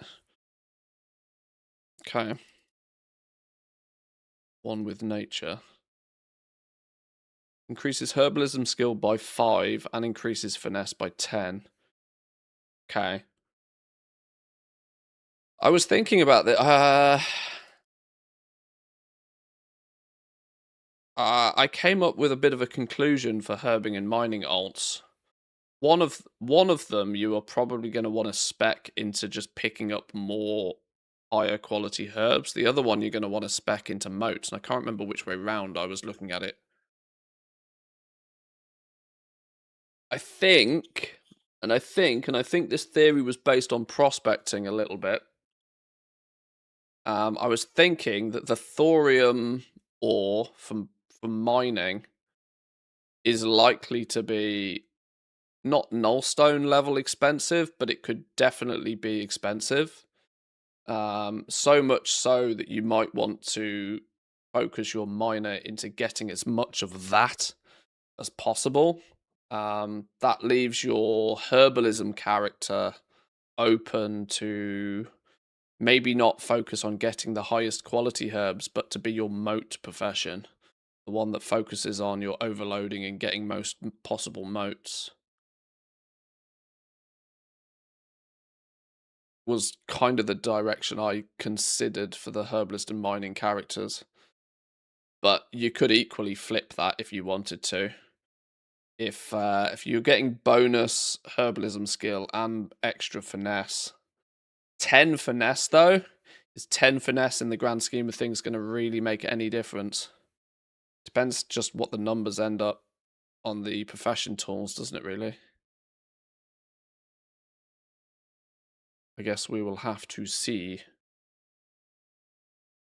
Right, let me log all of these out because I actually want Warbank access on this account for a minute. Historically, the best ore has never been worth to be prospected. Oh, true. I totally agree with you there. Yet, if it becomes a relatively pronounced way to get diamonds and has a high enough chance to get diamonds, it might be one of those things that people break a bit of it. Like I said, it all depends on price, doesn't it? But you are right. Historically, the top quality ore has never been prospected. All the prospecting stats were busted last time I checked on the beta, though, so it's hard to conclude. Right, I should now be able to have a little bit of a look at the journalators. What have we done profit-wise in... Guess I am going to have to take the last month, aren't I? Ah, okay. Technically, in the last month, I've lost 33,000 gold. But that's not totally true. I buy all of my tokens for the 5 accounts on this one account. So I've got a big fat stinky minus 2 million for the WoW tokens on this server, on this account. I'm kind of excluding that from the numbers purely because that should be split across 5 accounts, not all stacked up on one. But so that means from Decor so far, we've spent 5.3 million gold and we've made 7.3. So we're up 2 million gold so far. Up 2 million gold. People liquidated a lot of gold for tokens tonight. What do they know that we don't? Winter sale in the next 24 hours, question mark. Well, is there not a mount bundle turning up? I tend to think that people are not very proactive with this sort of stuff. But there has also been a Diablo 4 pre-order, which gives some decor as well, which would probably incentivize a lot of people to think about it.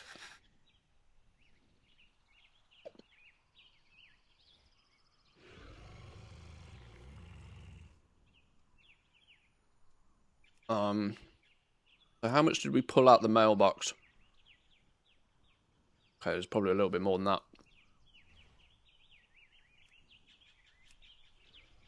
We pulled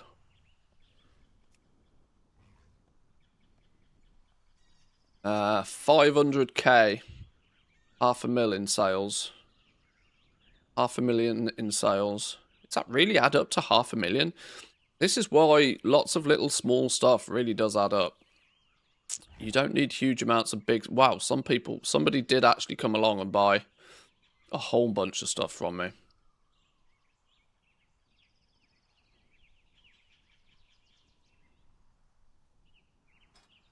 So yeah, 500,000 in gold. Admittedly, that's 500,000 gold over the entire weekend. So that's only actually 250k a day. But that's literally without a single cancel scan across the entire weekend. That was me posting it on Friday night and turning off the computer.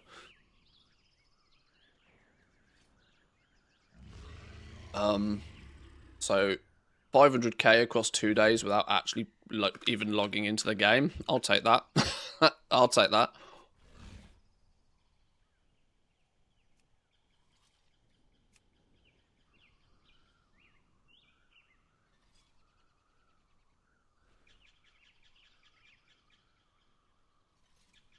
I can't really or easily filter between items, but I can do it by name, I suppose. See if there's any items that are starting to stand out in terms of being profitable. We should at least be break even on pretty much all of the things that we've flipped by now. I'm still 30k in the hole on fence posts. Signal jobbies. Oh my god, I've bought 5 of those and haven't sold a single one yet. Same with scarecrows. Wow, clearly nobody wants a scarecrow. Oh shit. Okay. Where's the stuff that people do want? Oh, and absolutely nobody wants this fountain, by the way. I bought 12 of these motherfuckers and I've not sold a single one in a week. Which is real bad news. Ardent World lampposts, though. Hello. These lampposts have done bits for me. Managed to pick up... How many of this? We bought 9 of these.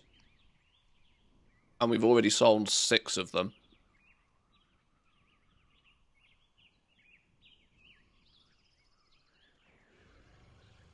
So the Ardent World lamppost has done pretty well for me.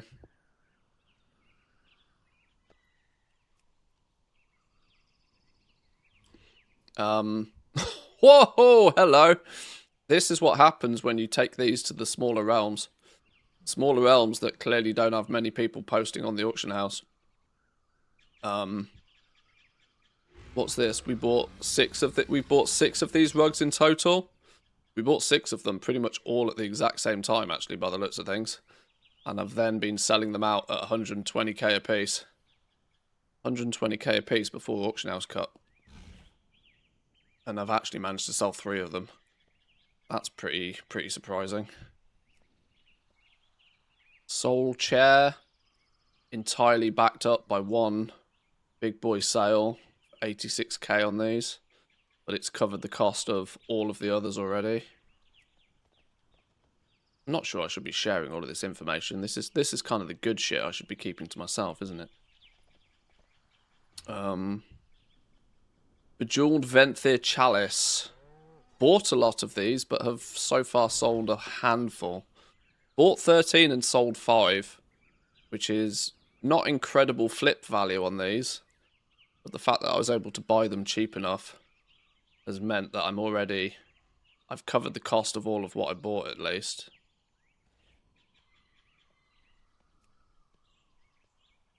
Stupid elk plushies. I'm in the hole on these flipping plushies. Bought 24 of these so far. I've only been able to flip 3 of them. This is one of those scenarios that I was talking about earlier where it got pushed in notoriety very quickly, and it was clear as day. Every man and their dog went out and made 20 elk plushies.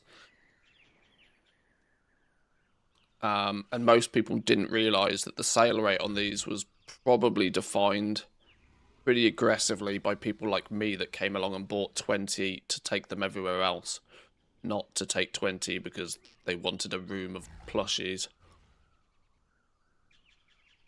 Kind of a bit of a fake news scenario on these ones.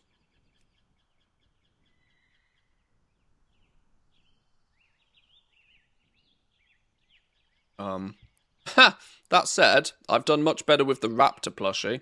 Couldn't tell you why that is, but I've seen significantly more luck with the Raptor plushie. If you're gonna craft any of them, the Raptor seems to be the one that people want.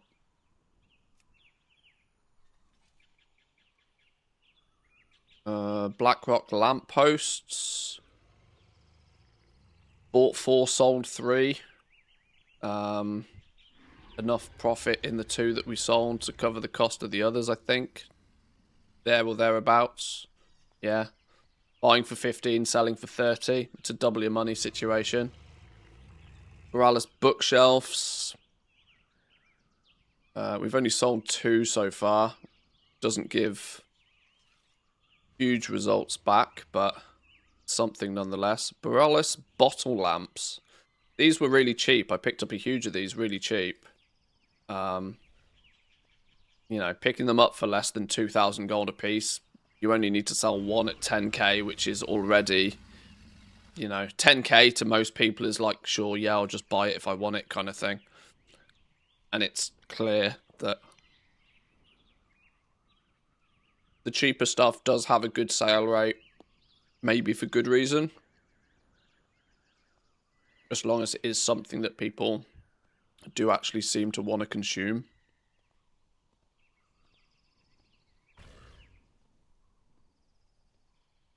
The cooking stuff, I've noticed, and there might be a bit of a pattern with this. I've not been able to buy much of the cooking stuff particularly cheap. But the cooking stuff is selling really well, I think. Because everybody is wanting to put a kitchen, and nobody wants an empty kitchen. You can put your, you can build a mini kitchen area, and you put shelves and stuff up, and everybody wants to, like, put some food out. So any of the cooking stuff seems to do reasonably well. Been able to flip pretty much every one of the lobster platters I've been able to get my hands on cheap.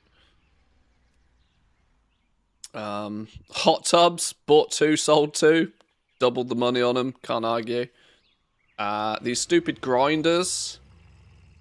Very, very niche use, I think. Somebody that maybe wants to put one in their kitchen, possibly. Not had much luck on those yet. These Brill coffins, dead as a dodo. Bought 12 of these, not sold a single one. That's a big expense so far. Hex tables, same scenario.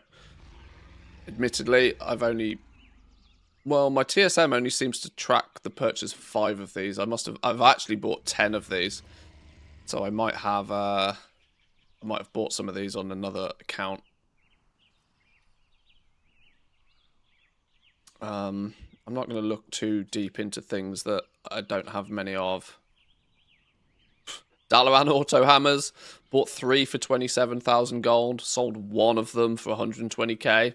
Covered the cost of all of them. The other 2, sell them for whatever. This Dark Masters brazier thing. Dead. Absolute dead. Got 8 of these. Have struggled to sell. I've sold only 1.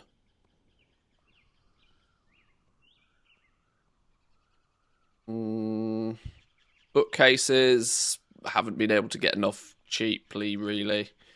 Hanging sconce, whatever the Christ this thing is called. Bought 5. I've already sold 3 of them. Cheeky little double your money. This just, you know, creates some nice bonus revenue. Never going to get anybody rich, but, you know, it's an extra thing to list on the auction house to make it worthwhile. Beds. Fucking nobody wants beds. Nobody sleeps, apparently. Nobody sleeps. This is probably one of my biggest losses so far with Decor. I've bought 12 of these beds for an average of 13,000 gold apiece, not flipped a single one. Nobody wants a bed. I'm struggling even to find realms to relist them, as I've got 5 of them still in the war bank. Hollow Dias and Hollow Paths I've also not had much love on. Maybe because by the time you flip the price on them, they just stop being attractive to people. I'm not sure. But I also, you know, I've only bought 3 or 4 of each one. Draenei Transmitters, though. Bought 4 of these. Sold a couple of them already. Dragon Elixir Bottle. This is another thing that creates some illumination, doesn't it? 11 of these purchased. I've only been able to sell 3 so far, but, you know, you pick them up cheap. You only need to sell 1 or 2 at like 20k and it's covered the cost of most of them.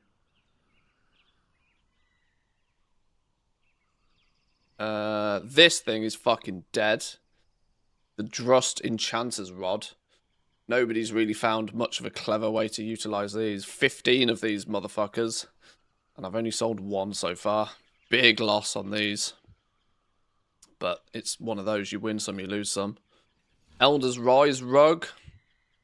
Once again, bought a bunch of them. Have struggled to sell them though. 4 of them in the war bank, which is an indication that most realms out there have these already listed remarkably cheaply. The Russian realms are full of those rods. Are they really? Your house is going to look pretty weird with all the coffins and the rugs. Yeah, maybe my challenge should be to make my house using only the dead shit that I can't sell.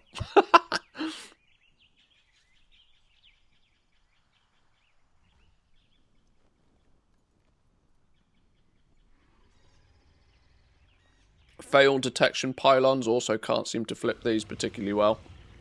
But my data's only small on these, I've only got 4 of them. Dalaran banners, dead. Bought 11 of these, not flipped a single one. Gilnean maps, though, by the way. Gilnean maps seems to be a winner. I don't seem to have any problem selling these things. I don't have my purchase data for these maps. I must have bought them on another account. But the fact that I've sold 9 of these Gilnean maps already, pretty much wherever I put it, it sells. But I've been quite competitive on the price, which leads me to believe I probably bought these at like 4 or 5k a piece. Will you save those and try and resell in March when everybody is playing? Everybody's playing now. Like, trust me when I say everybody is playing now. I think it's a false illusion to believe that there isn't many people playing with it right now. There's no point saving it. I'll just keep flipping. Post boxes, another one.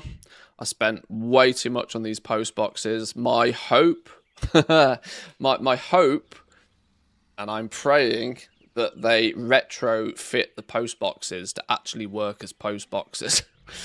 If they do, then I'm in for a winner if that's the case. But at the moment, people seem to not care because they don't actually work. A couple of people have bought them, but I've also been able to pick up a lot of them relatively cheaply.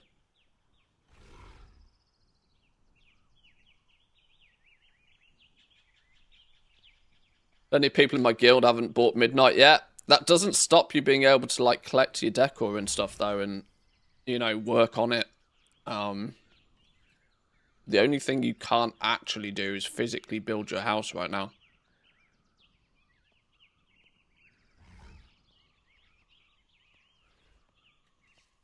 These stupid benches were giving me some real trouble until I got lucky and sold 1 for 80k, which covered the cost of all of the others, so now I don't care. But I'm probably not going to buy any more of these benches. These have been really, really sticky.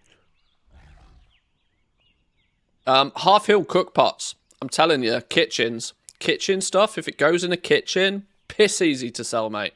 Absolutely ridiculously easy to sell. I've bought some of these cook pots on another account, so I don't have all of the purchase data on them.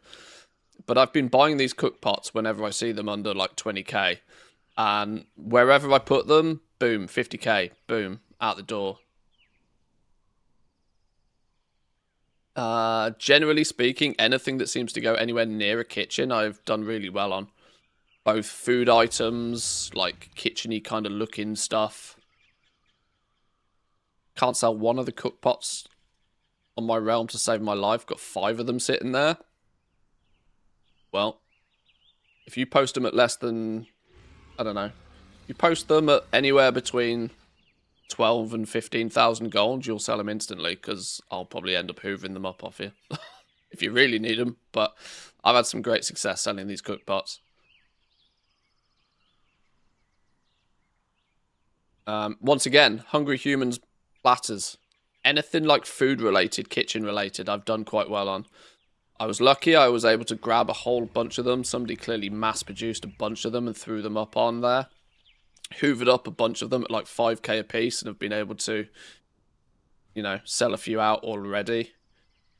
Even though, you know, I'd only bought enough to put on like 10 realms, I've already sold it on half of the realms already.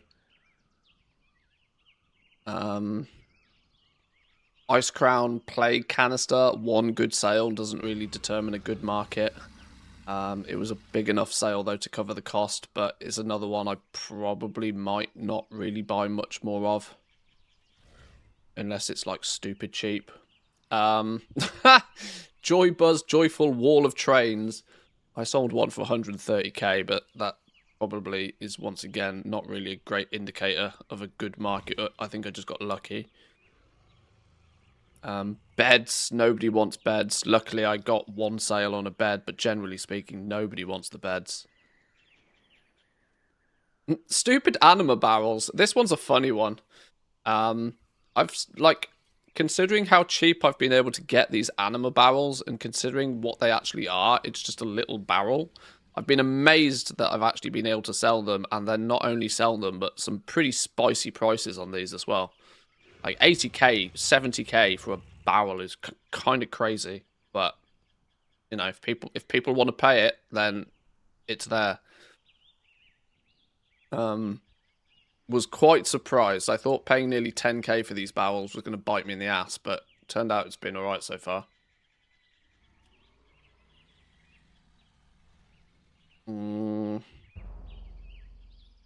Oh, the books. We were talking about Inscription earlier, weren't we?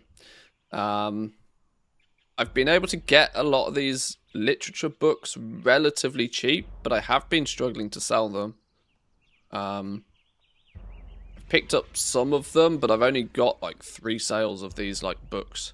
I thought these were going to do really well, and it might just be that I don't have much data on this yet, but I thought these were going to do really well because there's lots of bookshelves that turn up empty. And who in their right mind wants an empty bookshelf, you know?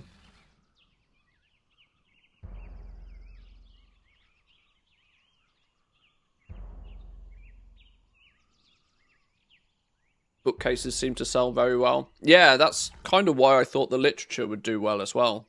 You know, people would buy the books to put on the bookcases. But maybe I'm wrong, or maybe I just don't have enough enough opportunities to sell them yet. Bearskin rugs. This has been quite a fun one.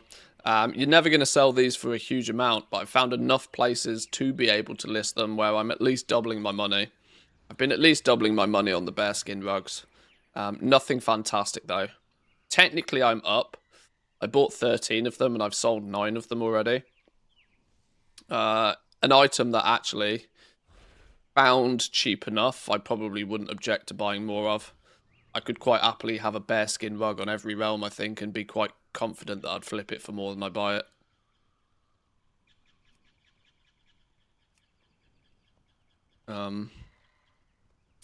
Traveler's Bench, dead. Leave it alone. Don't know why this one's been so poor for me, but really struggled to sell these. Mark of the Mage's Eye. I can't, off the top of my head, visualize what this looks like, but has been one I've been able to both find cheap and also not have too much problem selling for like 2, 3, 4, 5 times what I paid for it. I can't remember what this looks like, but it's clearly some sort of more decorative rather than like a bookcase or a shelf or something. Mini Suns have done quite well, believe it or not.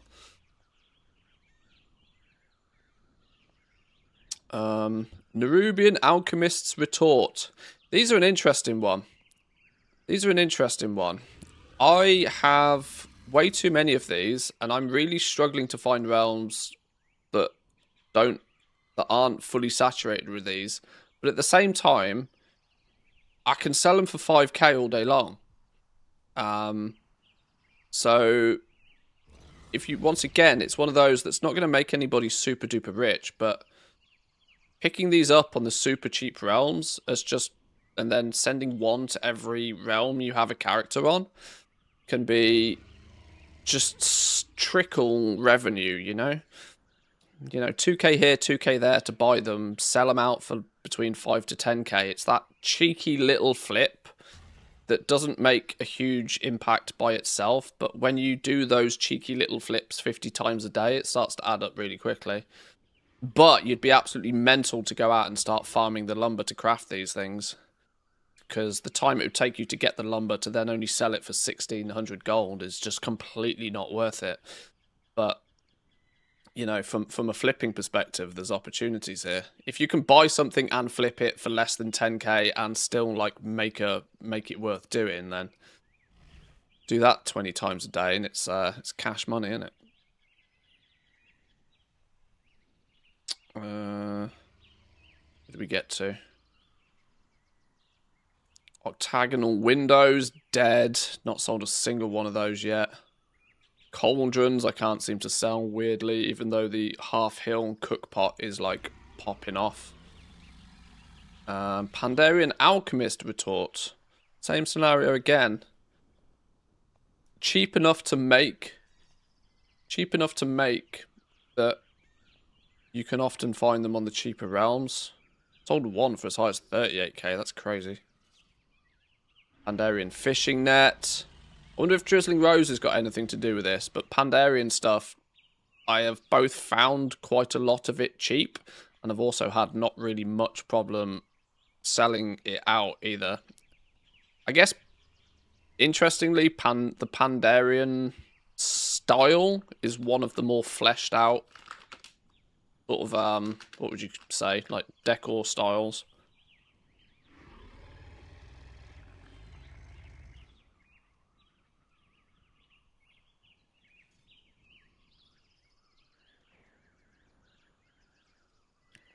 I guess you're looking at the crafted decor in isolation. The best sellers might be in the gaps left by decor that you can't get in the world, or that's too demanding to get. Yeah, you're probably right.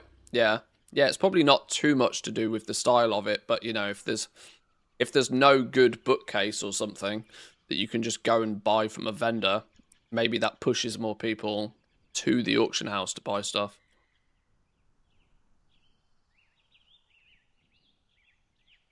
But yeah, pretty much anything that has the word Pandarian attached to it has been reliable, I guess is the word I'd say. Pretty reliable, any of the Pandarian style stuff.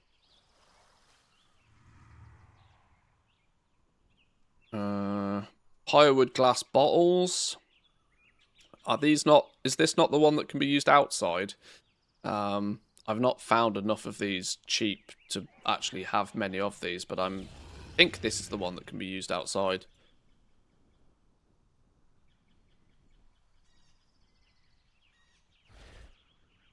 Red Dazzalore rug. A nice big 80k sale on one of those has really helped the numbers on this. Covered the cost of all of the ones I had to buy. But, once again, a decorative item rather than like a thing. I know it's all classed as decor, but like rather than it being an actual like unit, like a bed or a bookcase or something, your rugs and your plants and your pictures and that sort of stuff. The finishing touches, things that make it personal, seem to do quite well. Blood orbs, not flipped a single one of those. Stupid things. Lost a lot of gold on those. Goblin string lights. If you can find these cheap enough, I would buy as many of these goblin string lights as I could possibly get my hands on if they were cheap enough. No issues selling these goblin string lights. Easy flip on these bad boys. Easy flip. And actually, considering it's the War Within item, I should probably be able to find more of these cheaply, actually. String lights work outside. Yeah. Yeah. If I can, you know, this is probably going to go quite high on my list of things to, like, keep a lookout for. I've not, you know, I found one realm, one person that was selling a bunch of them cheap, so I hoovered them all up. But actually, if I spotted these under, you know, if I spotted these under 5k, even now, I bought these a week ago. If I spotted these under 5k now, I'd probably hoover them all up.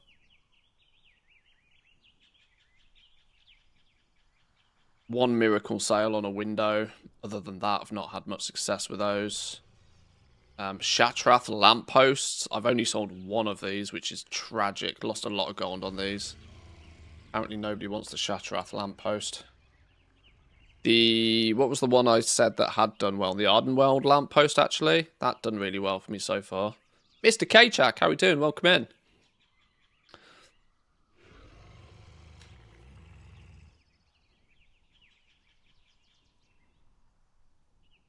Is work time over? Is it stream time?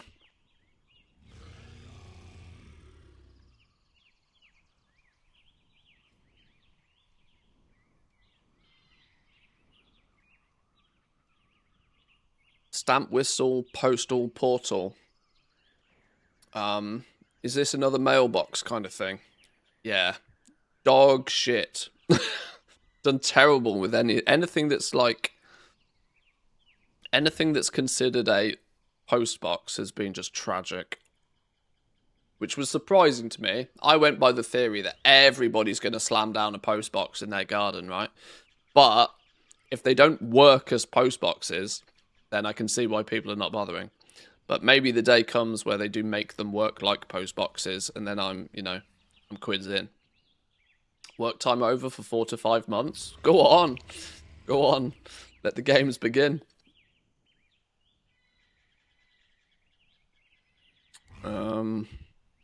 Suramar fence post. Struggled with these bad boys, believe it or not. These are one of the most shocking things. Suramar Jewelers Assortment. I've made bank on these things. Stupid money on these. Once again, I can't buy them fast enough. Genuinely can't keep them stocked. Couldn't tell you exactly why, but my average sell price on these is over 50k. Which is kind of mental.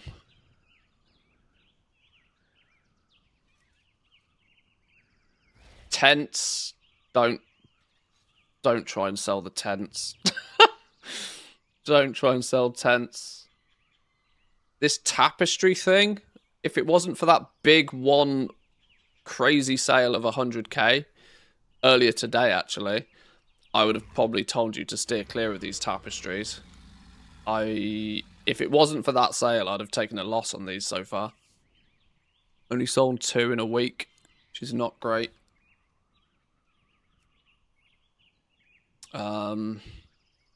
Few odds in it. A few Tauren related things have not done too badly for me. What expansion does the Tauren stuff come from? Legion. The Legion expansion stuff. Soup pot again. I'm telling you, anything that goes anywhere near a kitchen is done really well. Genuinely, anything that goes anywhere near a kitchen, flying off the shelves. Tauren leather fence posts. Fence and fence posts. Not had the opportunity to buy much of this stuff, though. Nobody wants a stupid telescope, apparently. What are these? Campfires? Sold and only sold 2 of these campfires, but luckily sold them enough to cover the cost of buying them. But not many sales recently on these.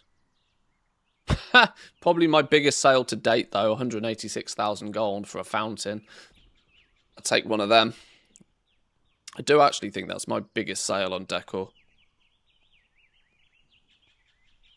Makes sense. People need to eat. Gets expensive eating out all the time. Exactly. Cost of living. Cost of living. Not everybody can spend 186,000 gold on a fountain for the garden. Some people got to cook noodles at home. Twilight fire canisters. Can't sell these for trying. Or, well, I lie. I sold one, but that was 5 days ago. Can't sell these for trying. Fucking beanbag chairs. Right. We're gonna have a going out of stock sale on beanbag chairs. I'm 50k in the hole on fucking beanbag chairs. I don't know why I bought so many of these. 15 of the 22 I bought are still in the war bank. That means only 1, 2, 3, 4, 5 of the realms that I relist on have been able to post a beanbag chair profitably. Stupid beanbag chairs, man.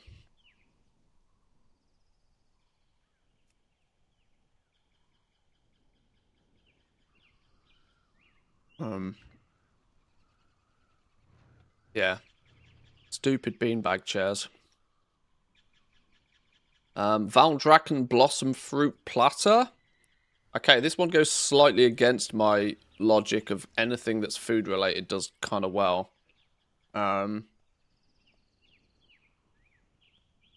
Dragonflight food buff. Dragonflight food one.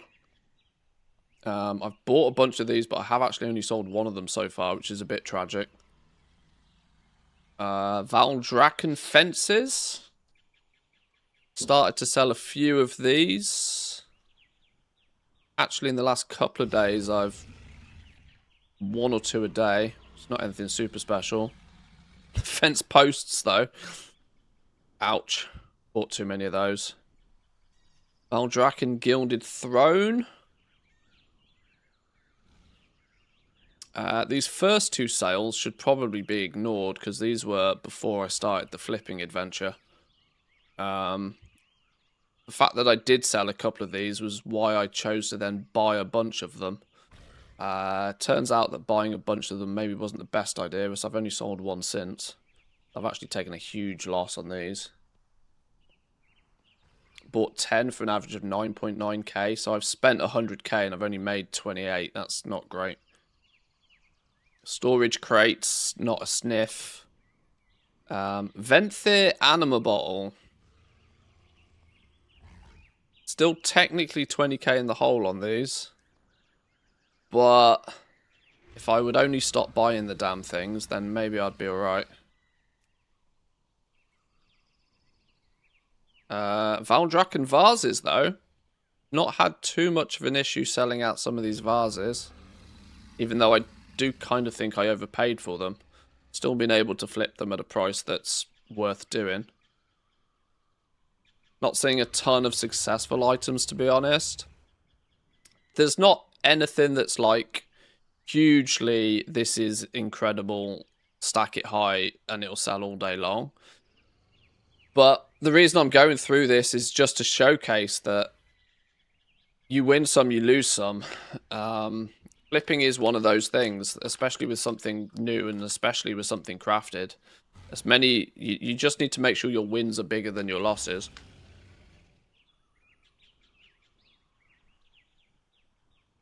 Beds.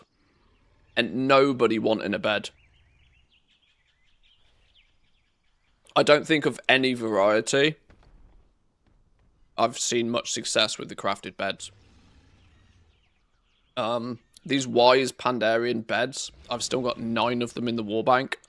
That's an indication that I can't even give them away.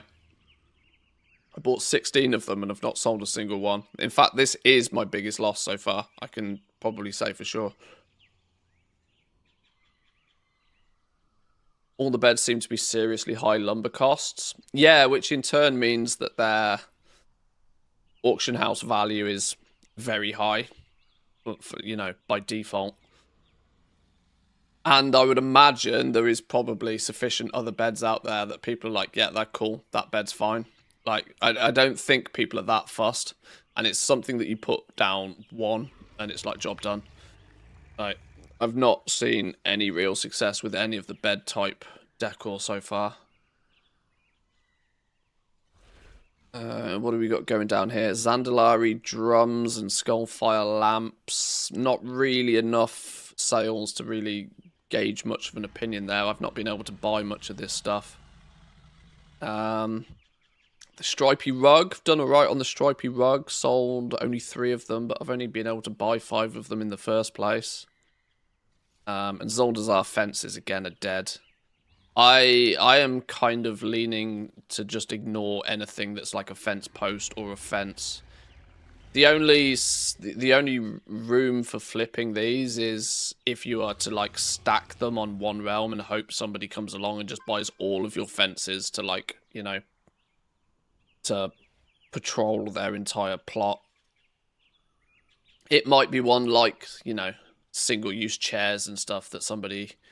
You choose to stack them up like 10 at a time and just hope somebody comes along and buys all of them.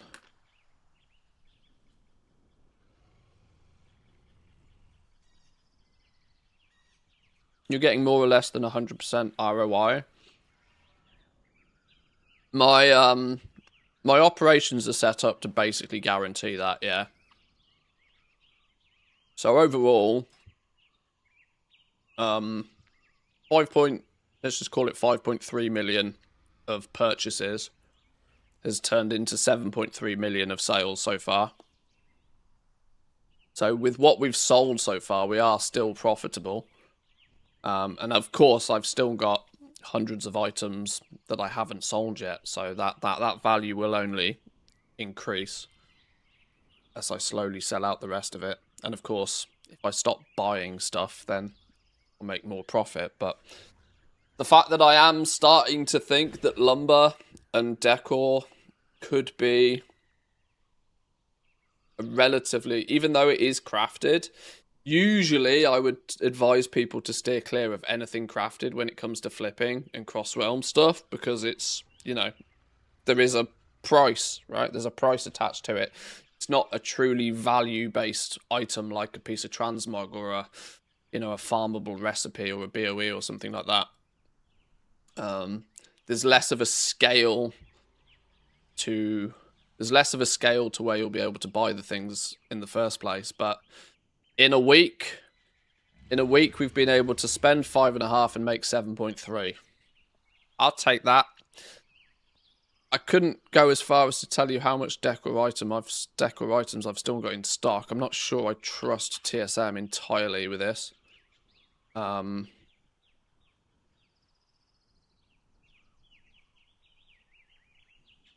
It's also not going to get... I can't easily get... But, I mean, look at all the stuff I still have, right? I've got, you know... Not thousands, but I've probably got a couple of hundred items still that I haven't flipped. And I'm already at a profit, so... In theory, I could sell all of this at 1 gold a piece and, you know, it'd be fine. I'm not going to, obviously, that's crazy, but... Interestingly, it's not giving me any total value for any of this. DB region average.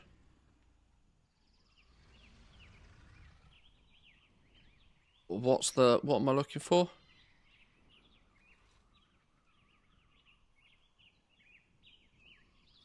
DB region market average. By region market average, I still have 24 million gold of stock. So, now of course, I'm not going to sell all of it at DB region market average, but if I were, in theory, 5 million of purchases has been converted into 24 million in outstanding stock, plus the 7 million of sales we've already made. So we've turned 5 million into about 30 million of value, which ain't bad. DB region sale average at a more modest stack it high, sell it cheap. We've still got 12 million gold of stuff. Even if I sold it, the regional sale average, which is much below what its market value is on a lot of places. So the whole operation has been useful so far. Useful is definitely the way I would sort of describe it. What I do want to do though is give this account warband access, and then I might take a little look at Woo's. Might take a little look at Woo's magical little add-on he's been working on.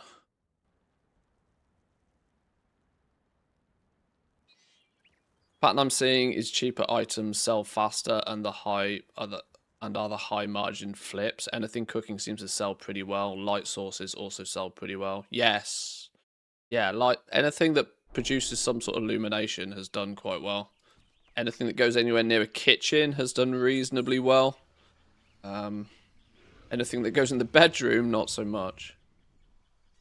Sent you some related bits in Discord before I start. Oh, okay. I should have. Oh, yeah. Let me have a look.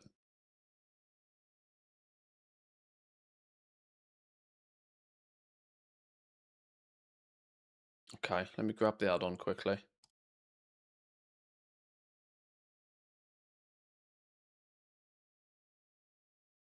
Download, save.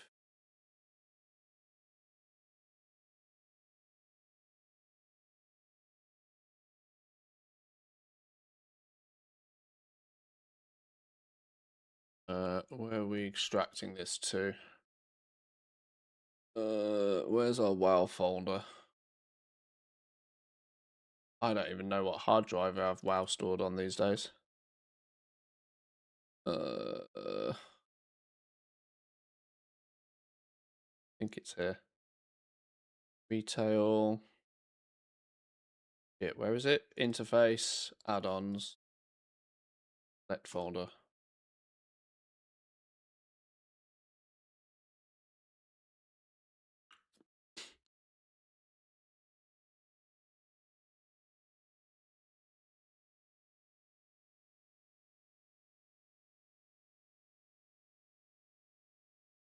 Gone. What's it called? Goblin Toolbox. Goblin Toolbox. Okay. And features list.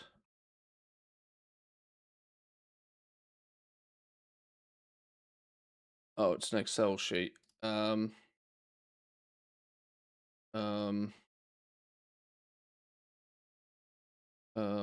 Don't have Excel.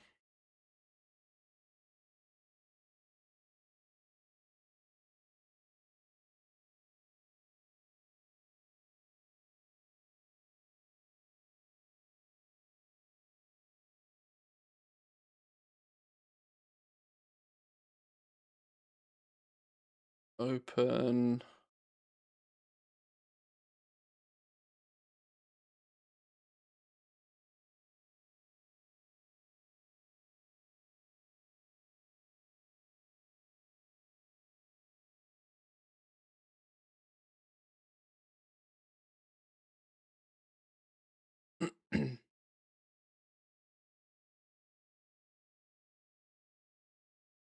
Oh, snap. Okay. You've even themed it in your styly. Right. So, let's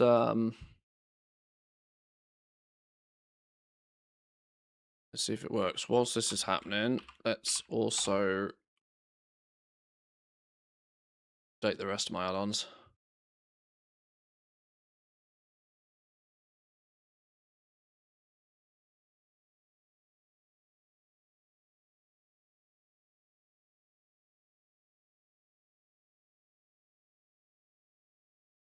See which does it faster. See whether my game loads faster or CurseForge decides to. Ah! My Christmas theme for CurseForge makes sense again now. I've had the Christmas theme on CurseForge all year for some reason. I don't know why.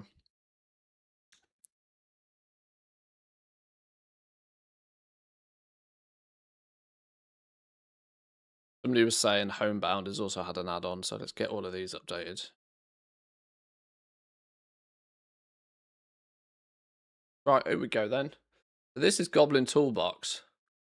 This is Woo's little creation that he's been squirreling away on to hopefully help with all of those little nitty-gritty kind of goblin-related things that we've kind of had weak auras to help us with, and so on and so on. Character name, importantly to some of us, what realm we're currently playing on. I've suddenly realized that due to stream compression, the text is going to be quite small, so I apologize. You might need me full screen if you want the full details here, or can we? Okay, the dragon resize is only for the box right now. But yeah, the realm that you're playing on, your golden economy info. You can bump up the font. Boop. Boop. There we go. You motherfuckers can't see that, you're blind. Right. But you can get quick and easy on-screen info of goblin-related things. An interesting one for me is Warbank access. When I play on multiple servers, multiple accounts at the same time, keeping track of my warband access has been critical for me.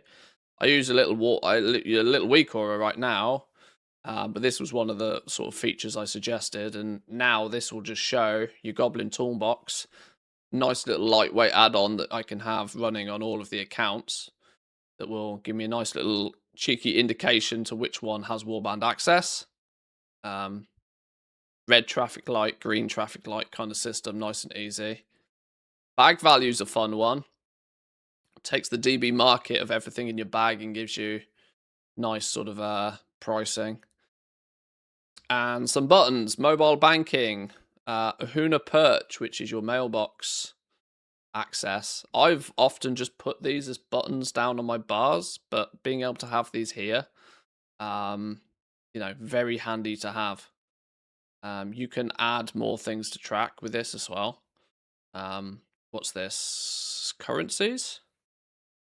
Add items to track. Add currencies to track. So this can showcase a few things for you. Nice little customization in the settings so far as well. You can sort of, you can switch category headers on and off if you just want to. So, there'll be some people that won't care about half of this, but that's the good thing. You just kind of turn off the shit you don't want, turn on the stuff you do want. All little odds and ends that we would usually do with weak auras at the moment. And getting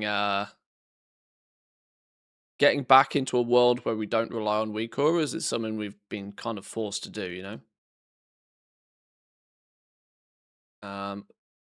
Bag value source, DB region sale average. Boop. It instantly goes down. My bags are only worth 17k by the sale average. The fact that you can tweak all of this is, this has been, like bag value has been its own add-on entirely up until this point. And you don't kind of want like 25 different add-ons that all do one little job. That's why Woo decided that this would be a cool little thing for goblins to have. At the moment, there is a planned features list, which I can showcase here, of stuff that Woo has already thought about, implemented, suggestions have been made, so on and so on. See, Woo is organized. I am not, as you probably know. But so there was some stuff that's already done. Gold per hour per session, time elapsed starting and ending gold, net gold, gold per hour, that sort of thing. So like a basic gold tracker kind of thing that we'd use something like Loot Appraiser for, is being partly implemented already. What else we got? Current token price and recent trend indicator is a cool one to have. What do we got? Number of posted items, posted auction house value. Choose a TSM source to do such. That'll be kind of fun for my like realm flipping stuff, to just quickly see what's the value of the items and how many items have I got listed on each of the different realms. I've just realized I should probably zoom into this a bit, shouldn't I?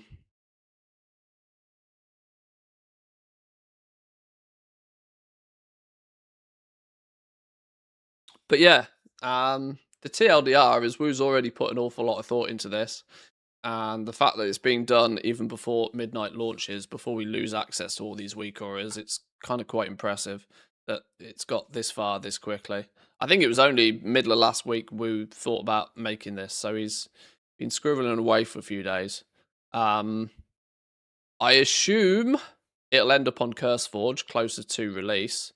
Is there relatively up-to-date links to it in the Discord right now? I can pin it in the Discord if needs be, or you can always just DM Woo and he can probably send you the zip file if you want to have a little play test. It's probably a little bit buggy, as most add-ons are in their infancy to begin with, but so far a lot of thought has gone into this, and I imagine some of you guys will probably have like, oh, could this be a thing? So let Woo know. Let him know. Want to keep it character focused though. TSM, Journalator, Alcoholic, etc. do server-wide alt stuff a lot better. Yeah, yeah. So just sort of stuff that is of benefit to the individual character.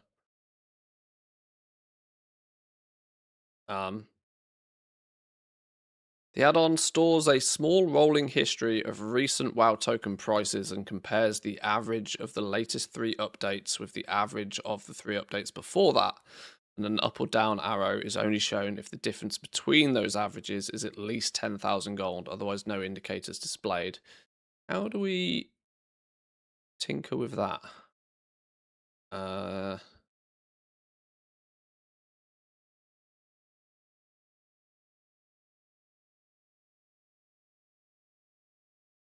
Probably somewhere.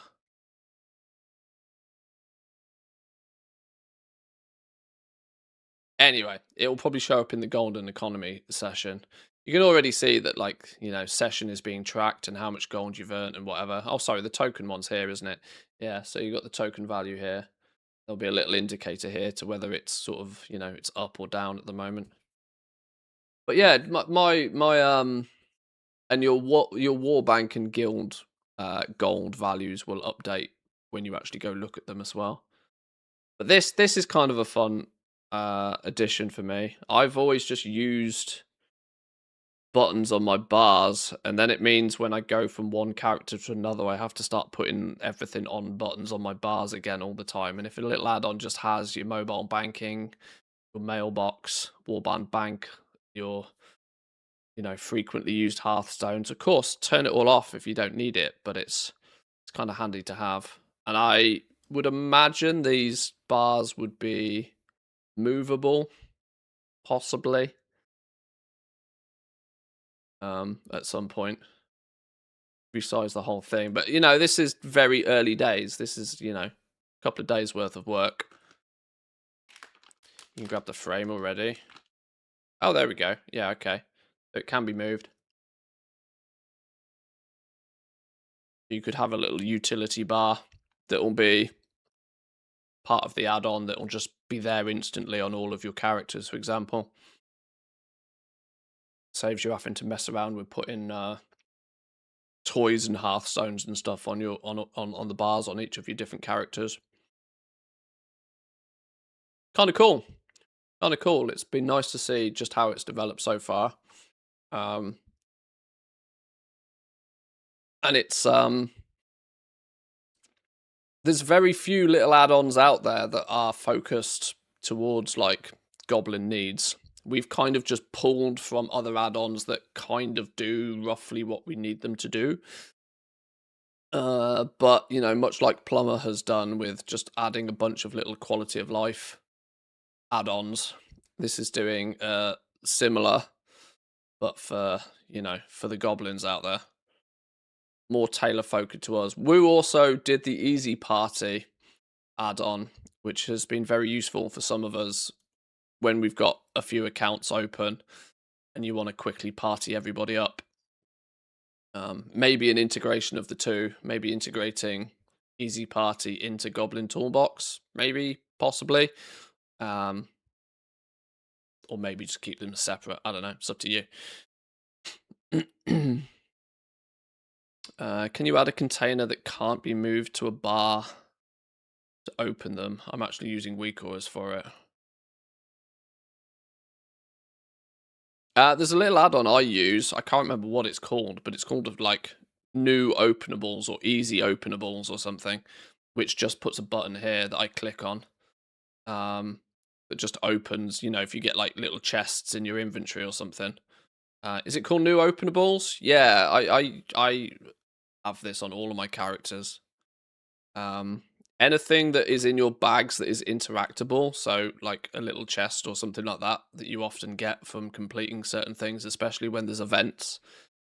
It's just boom, a button there. Something along those lines could probably be integrated into this as well, I guess. Does it already, so I won't replicate it. Oh, well, fair.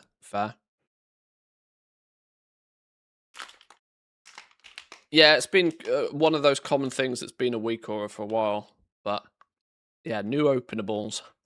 Kind of cool little add-on. But yes, either you can message me or message Woo directly. Presumably it will land on CurseForge soon for general consumption. But it's already looking to be a nice little... Can you try adding some items or currencies? Yes. Add items to track. Add currencies to track. So let's say I want to track...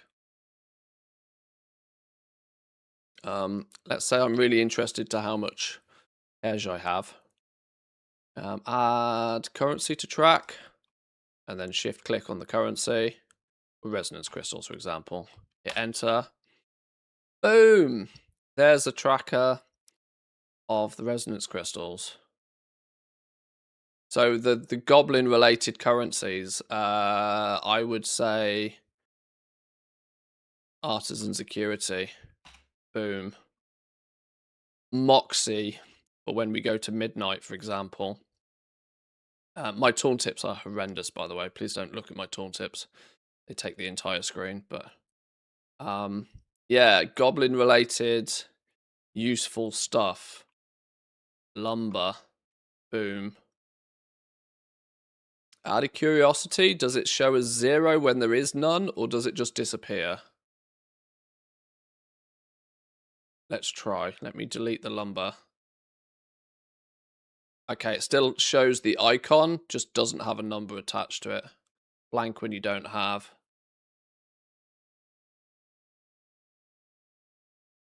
So yeah, there's I just deleted 800 gold worth of lumber, didn't I? That was silly. I should have probably done it with something like a chaos orb. Whoops. But yeah, being able to add little things to track on screen is kind of handy. I'm falling a blank as to exactly what I would probably want to track right now, but there will definitely be things that... Is that a random ass piece of decor in my inventory? Warsong footrest. Warbound. Burn. Can you add items that you don't have in your bag? I was just shift clicking on them to make it easy. If you put the item link, or is there an item ID? Can you put an item ID or something in there? Create the item link.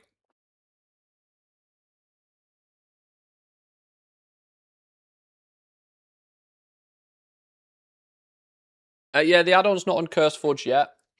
If you hop into the Discord, it's currently been posted in... Where's it gone? He was here somewhere.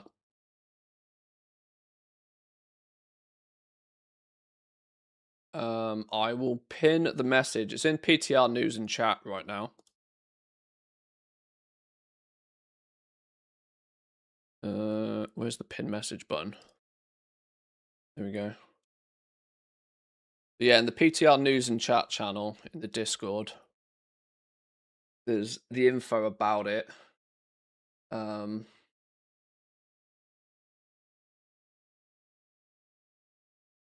And I would suggest the easiest thing to do is probably just, well, it's up to Woo really if he wants to post a link in the Discord.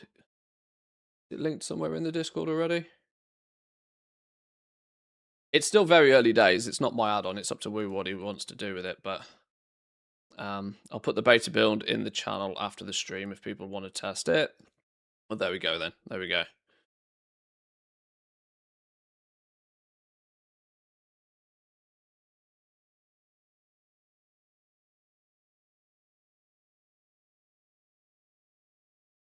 Script default chat frame admin. I don't know what any of that means. Don't know what any of that means. But let's say I go on to Wowhead and grab an item I want to track. That might not be in my bags. So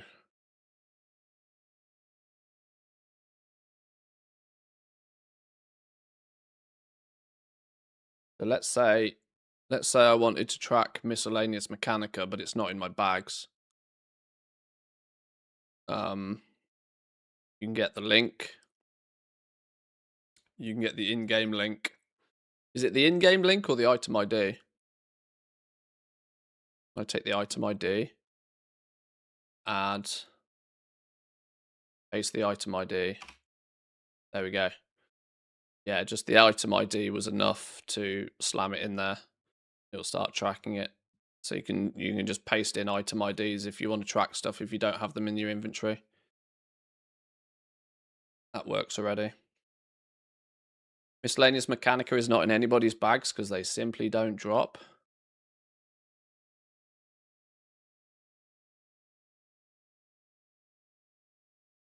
That's a good point. Where are mine?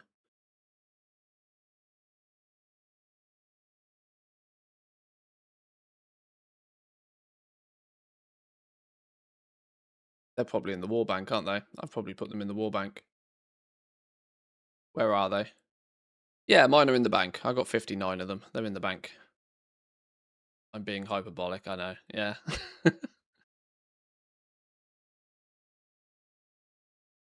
It's a good indication to show that you can track it without actually having it on you as well.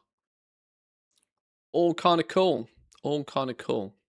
So yeah, there's some info, early info about it in the Discord. Hop in there if you're not already.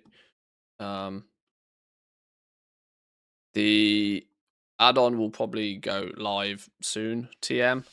Certainly before midnight launches anyway.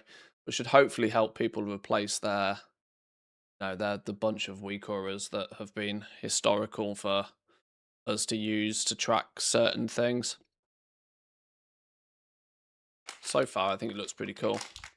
I can definitely see much use for it.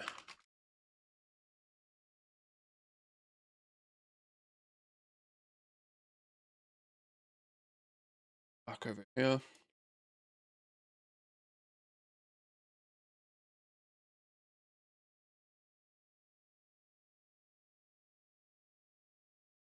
Right, okay.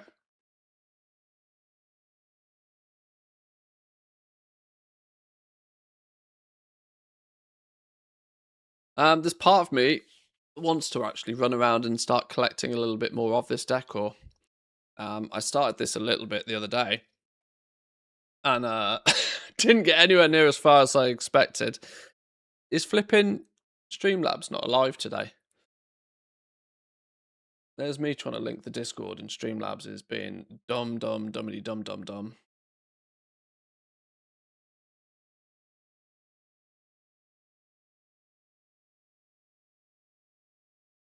No. Streamlabs is being a dick. Monday, that's why. Apparently he's active on Twitch. He's really not, is he? He's really not. Oh well, there's panels below the stream. There's links below in the description. Hop in the Discord if you're interested. Is the YouTube stream even working properly? It is, yeah, good. So many issues on a Monday. Why does Monday have to do Monday things?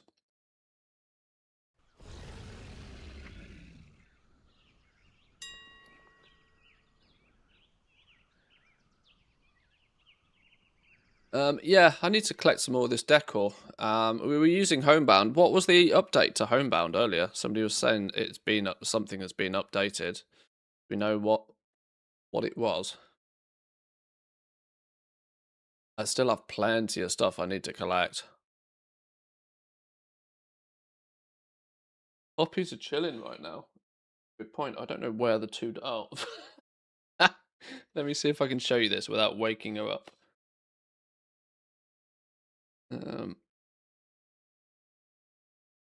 A little hard to see. Maybe I'll go full screen for a sec.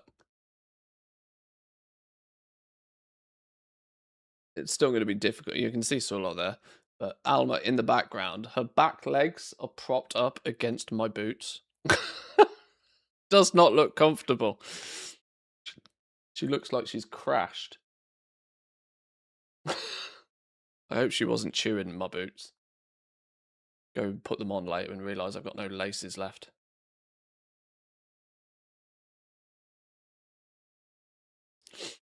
What that dog doing? What that dog doing?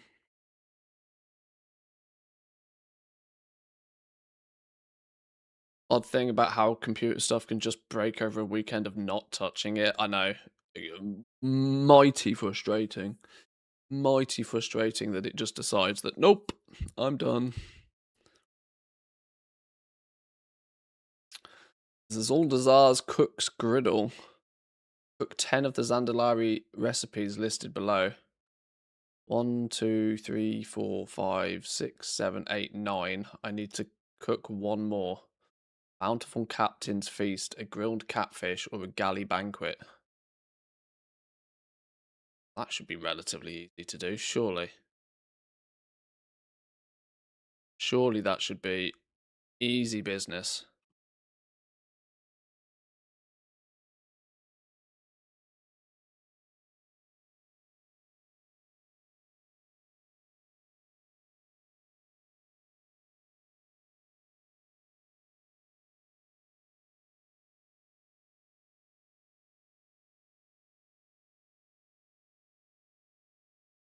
Why didn't it track that?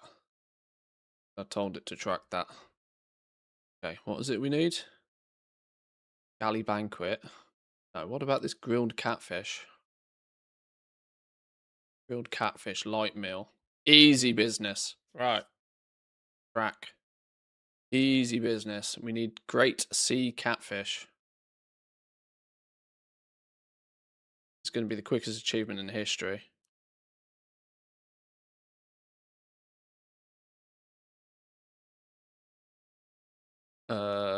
What did I need? How many of them do I need? 5?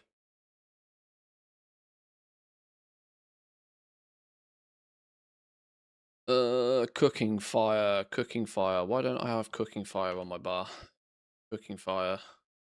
Boop.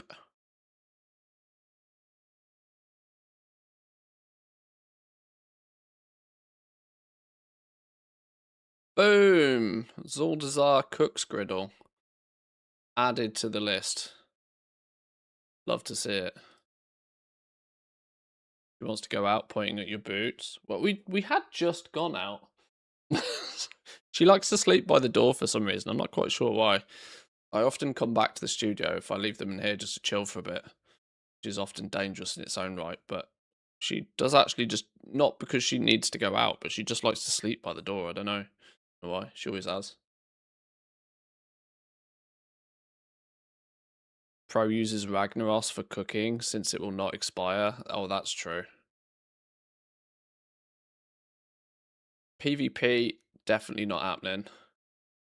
What do we still need from Dragonflight? The returning. Midrasil quests. Does this not need to be done on a specific class?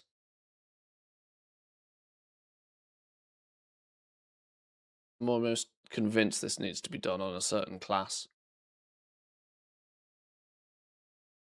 I also think I did this, but the question is what character did I do it on? It means I need to log on to the character that I've done it on. It's an alliance quest, is it not? Or do you not? No, you need it to be a very specific class. I made a character to do this back in the day. No, I did. The returning. Let me just throw returning. Convinced I've done this.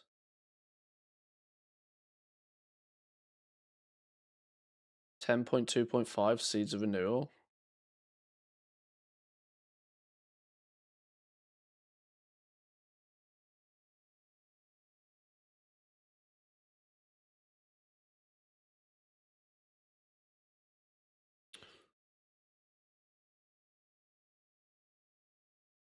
I had the bag unlocked and only did Midrisil stuff on my Orc Shaman. Oh, okay.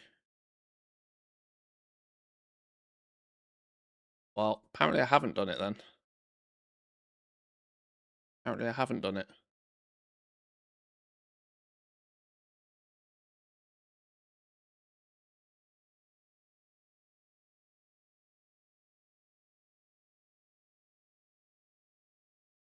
Okay.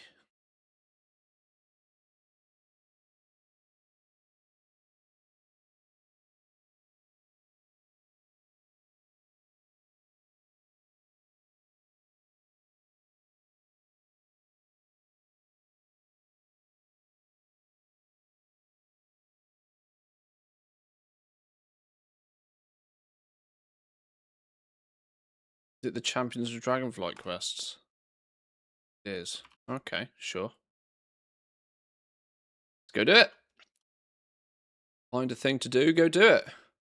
I'm kind of kicking myself a little bit that I didn't do all of this before Decor launched, but I stupidly half assumed that I'd have probably done it all. Turns out that's that was not a fair assumption. Well, no, that's Azuna, Valdrak, and portals upstairs.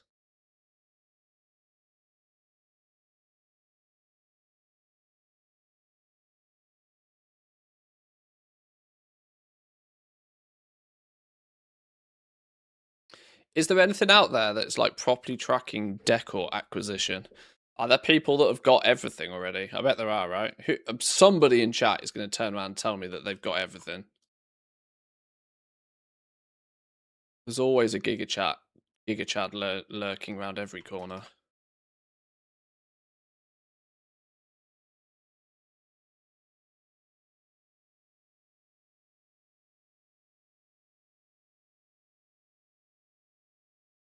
Oh god, I'm being distracted by lumber again. Don't do it. No distractions. Oh, distracted. Can't help it. This theory alone is why I tend to believe that Midnight Lumber's not going to be worth an awful lot, since it'll be there'll be many people like myself that will just not be able to resist whacking a tree.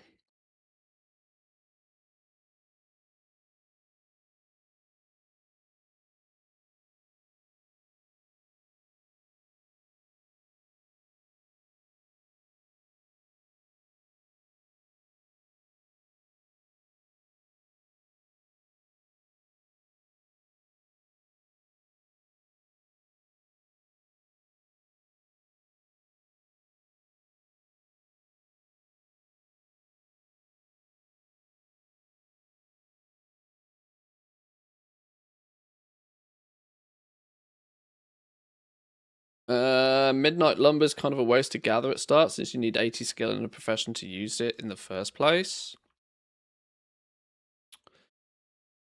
The 80 skill might slow some people down, but as we know, there's Yeah, you're right, actually. People needing 80 skill in their profession might be the thing that does slow it down a little bit, but that's still going to mean every single goblin out there in early access will have that done. I like. I think the markets will be remarkably saturated with that sort of stuff. I think. Oh no, that's an expedition scout pack. What am I doing? Oh my god, what am I doing? Oh, Zygor, am I not meant to use the portal thing up here?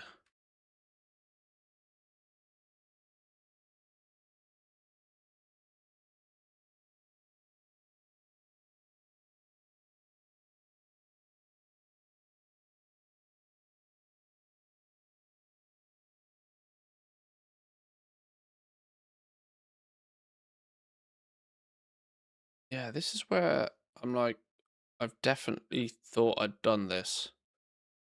And I don't know how. Wait, what? Now I'm very confused. Is it not over here? Yeah, I've absolutely definitely done these.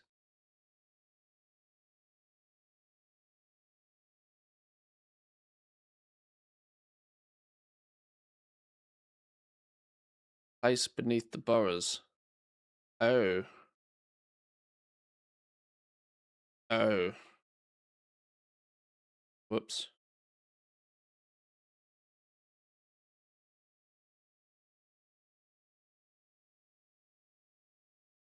Okay, try again.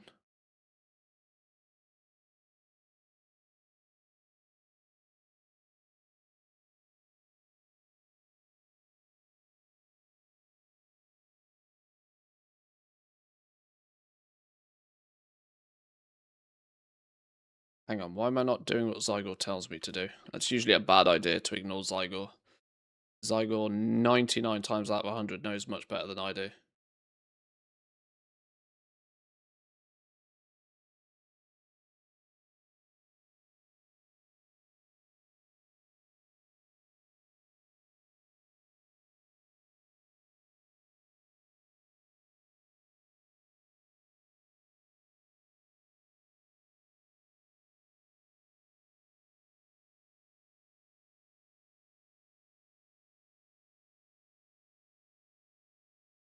Right. Weirdly, that was the quickest way to get back to Valdraken. Portal hop in. There's part of me, you know, that does kind of partly feel sad that, like, portal hopping is a thing. You know, the fact that you don't really need, you can get to every corner of the world so ridiculously quickly.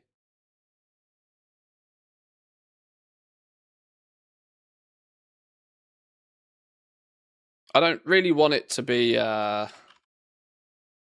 don't really want it to be. Oh wow! I never did do this part of the campaign quest. Apparently, I don't really want it to be vanilla styly. You will unlock access to the following adventure mode. What the fuck? Game? Do you not know how much I played this game?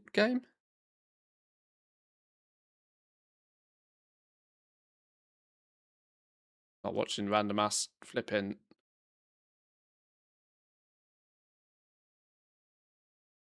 Yay! I unlocked venture mode.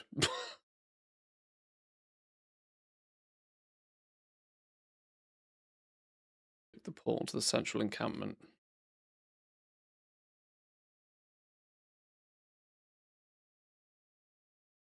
Is this part of like the catch-up campaign or something? Is this why?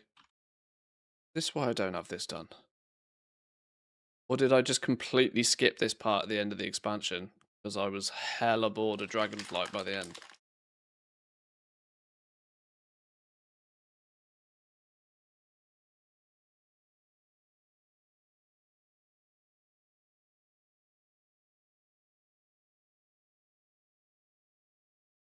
I wasn't particularly shy about stating that I didn't really like this zone.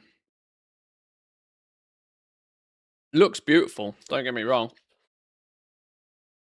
And even the gameplay loop, you know, looking at it through, you know, looking at it in a box, the gameplay loop is fine. Just annoyed me that it was a copy paste of the exact zone prior to it, which really tainted it for me. Wait, how do I get over here? Do I just fly here? I didn't think I could just fly over there. Or can I? Oh, it wants me to go to it without being... Oh, God, okay, sure. Kind of forgot you could go here, just like au natural.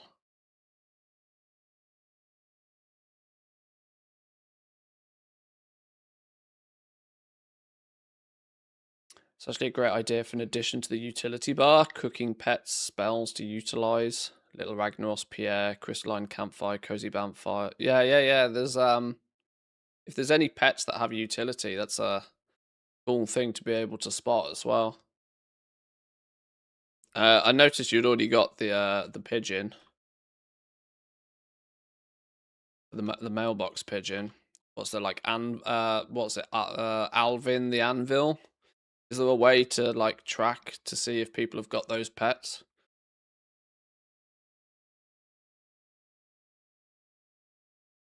Obviously, standard rules apply if there's a way to toggle it on or off for those who want to toggle it on or off. Be worth having. Katie Pigeon Molly in terms of display priority. Oh, clever. Okay. Stack them up. Yeah.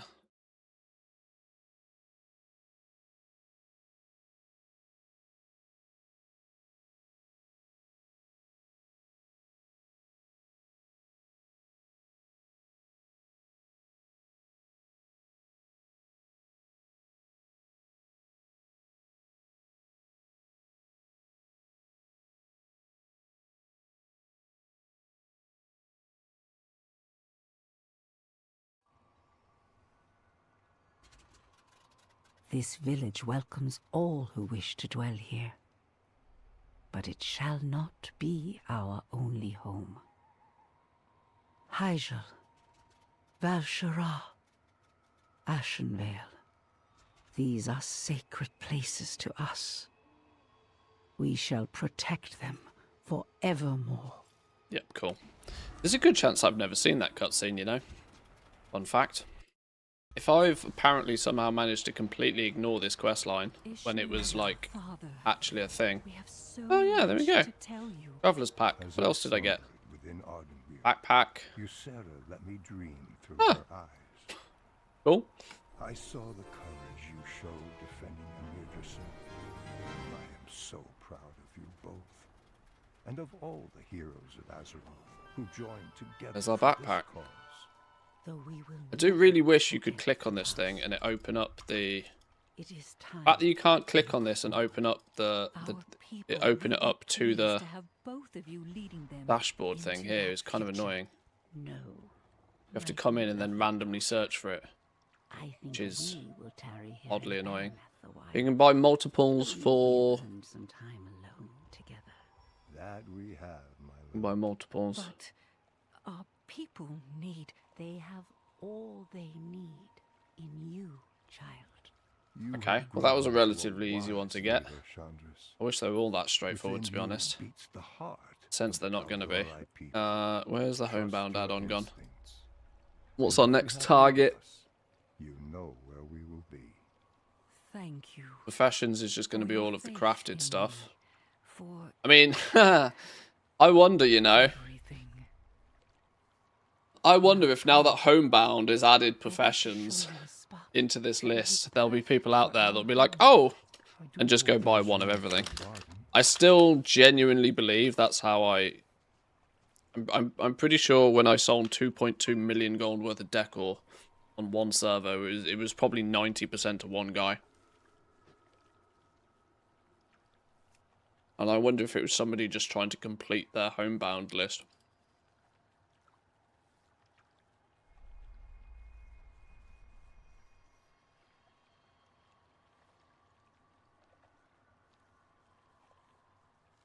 I'm only 2 away from completing the War Within stuff. What am I missing? Smelling history.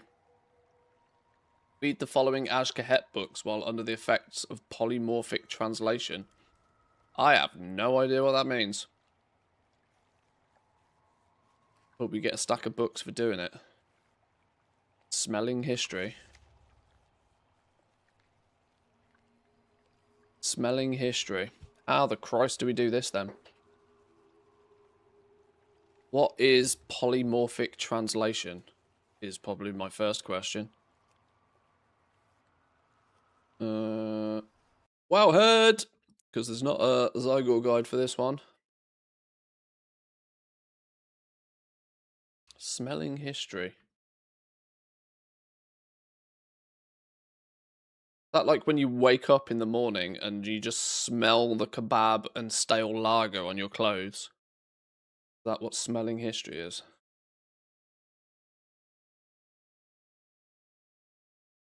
Give me an 11-point guide.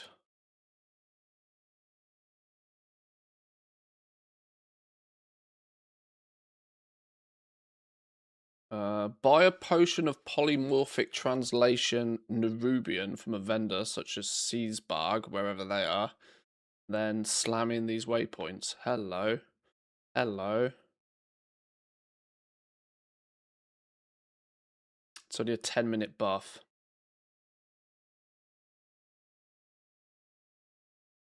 Okay. Where then? Where is this vendor?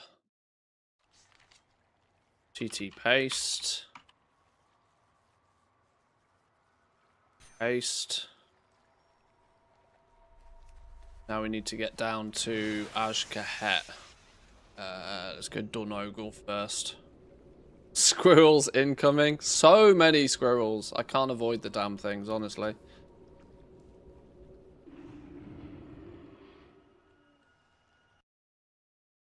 Ocean of polymorphic. Oh, we can buy it in the City of Threads, alright. Well, we can get to the City of Threads pretty quick time.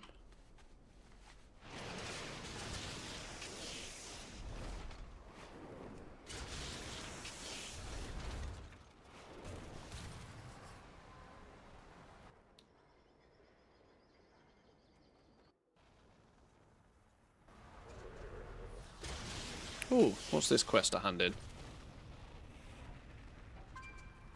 State your purpose. Kahet is Kavan. 500 cash.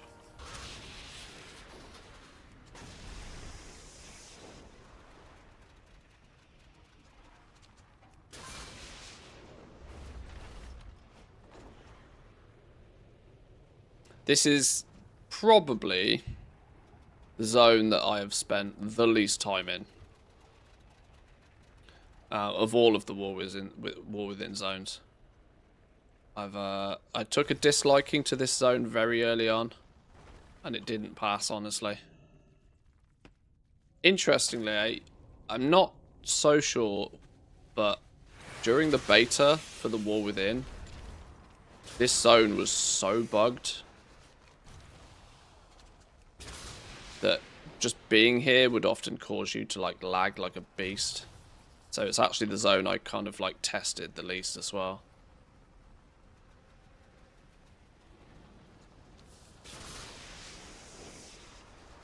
There's meant to be a vendor around here that sells this potion-y thing. Potion of polymorphic translation.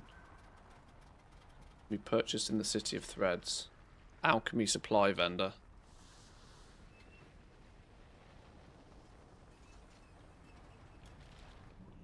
It will be you.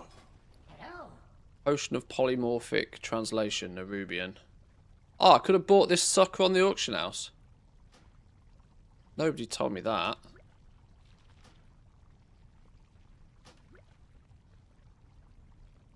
Okay, bye. Well, I'll have 2 of them because I definitely won't get it done in 10 minutes. Oh no, where'd it go? What was it called? Okay, wink. Right, 10-minute buff allows you to read Nerubian language.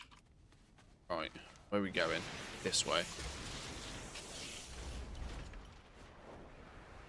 Queen Zaltra.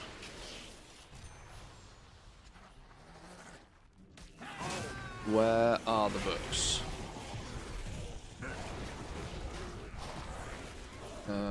Can I see any books?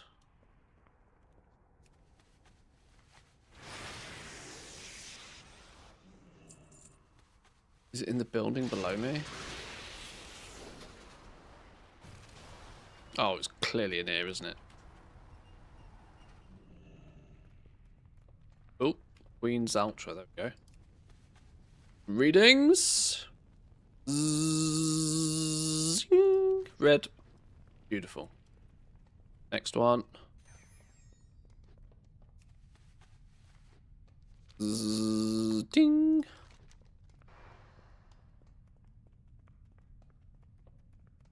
I should be absorbing the lore right now, but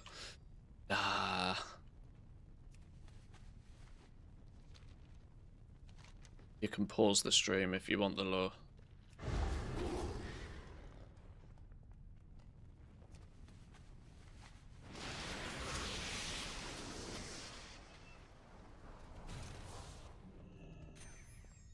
There's another one.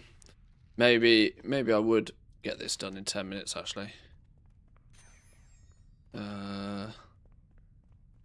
Oh, sneaky. Could have missed that one.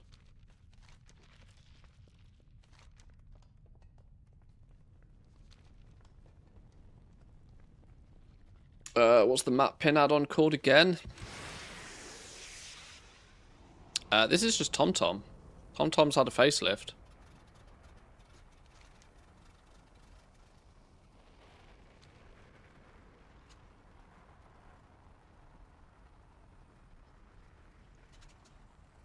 Oh, it's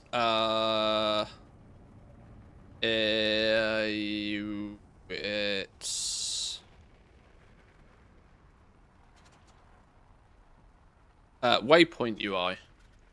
Waypoint UI. Yeah, she beautiful. She beautiful.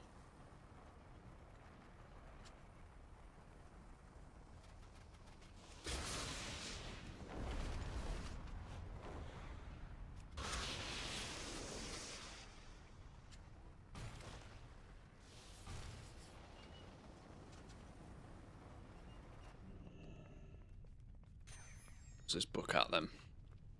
Okay. Tons of memory.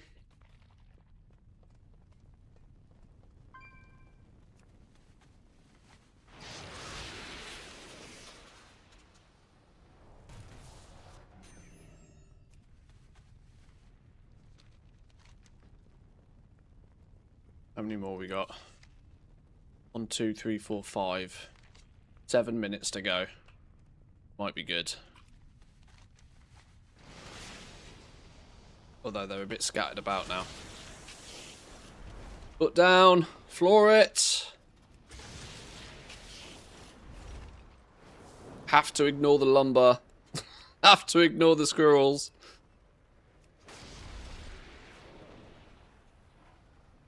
No squirrels today. Only bugs.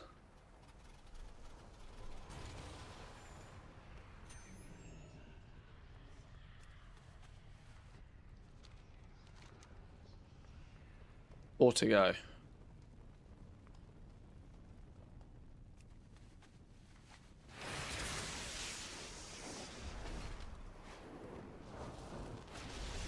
You know what I haven't done? And it's something that's kind of been bugging me for a while. I haven't had that period in the game where I just sit down and do all of the achievements from the expansion. And it's because they seem to be doing a much better job now of giving you shit to do at the end of an expansion. I used to pretty much designate the entire last patch of an expansion to just like finishing it. But now with Remix, with Alpha, with Beta, with housing turning up, the schedule has not been. The schedule's not been, there's not been an open slot in the schedule so much to just kind of like open the quest log and just like tinker with stuff. I mean, January, February will probably do that for most people. But whilst I'm kind of procrastinating a little bit at the moment, because I know Christmas is literally next week, I'm, as soon as Christmas is over, it's just hardcore beta action from there on out. Don't know when I'm going to squeeze in that time to just, like, finish things. Maybe I won't. Maybe we'll just have to admit defeat.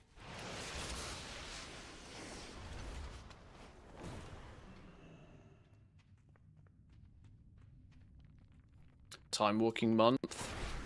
Yeah, this is the thing though. I know where my focus is going to lie. I'm going to want to spend, you know, 80-90% of my week focusing on Midnight Beta. Getting all of the guides and the videos and the information and everything collated so it's ready for Midnight launch. There will also be probably a week, maybe 2 before Midnight's launch. I don't know exactly when this will land, where I will deliberately put World of Warcraft down, right? Just turn off turn off everything, alpha, beta, like zero World of Warcraft for like 2 weeks. Go play something else, chill out, reset, relax for a couple of weeks. Because obviously when an expansion launches, it's go, go, go for like a good month or so.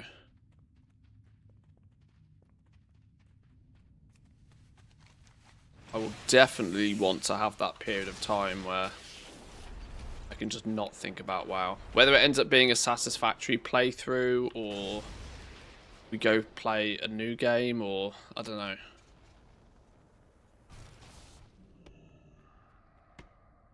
Excited to come with a full account of Alt Army for concentration. I wish people best of luck with that. I really do. I wish people the best of luck. If you've been, if you've been absolutely slamming alts to have as many ready as possible, I really hope that it's lucrative for you. I really do.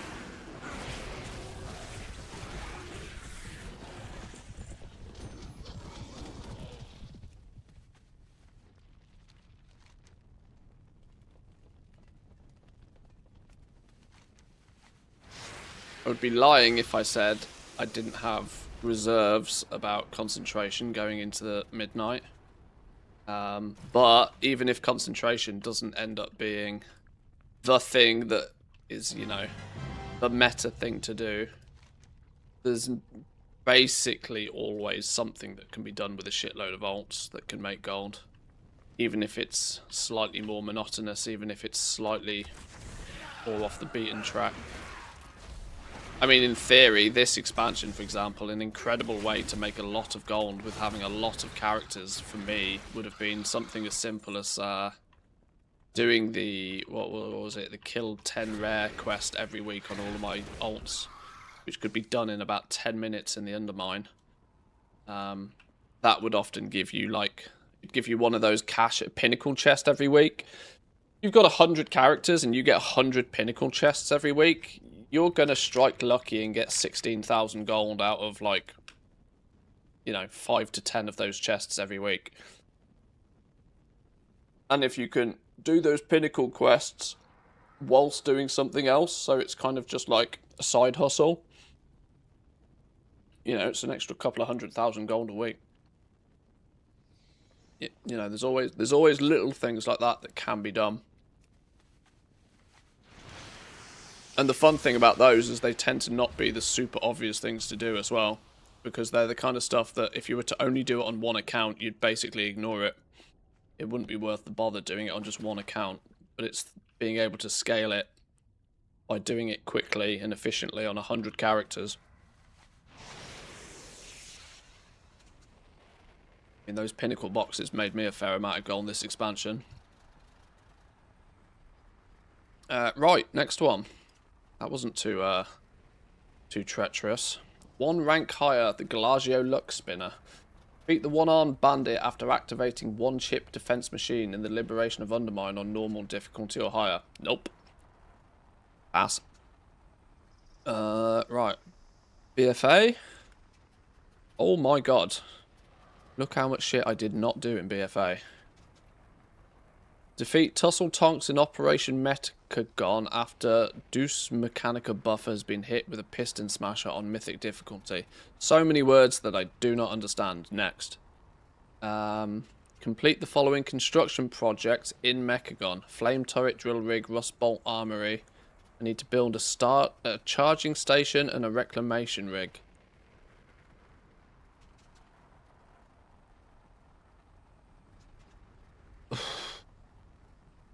I remember trying to do this way back in the day and it was frustrating, wasn't it? I'm clearly going to just cherry pick the easy ones and just pass on the ones that are even remotely painful. Craft 250 junkyard tinkering items in Mechagon, excluding the crates. This is all part of the Mechadon achievement, isn't it? Yeah, I've done 80 out of 250. Ah, it's going to mean I have to farm scrap like a moron. Is there any that don't require me to go to Mechagon and farm scrap? These are all going to be like mini things that go into the big meta achievement though, isn't it? Yeah. Yeah, these are all going to be things I should probably be doing anyway and should probably have already been doing, but then haven't.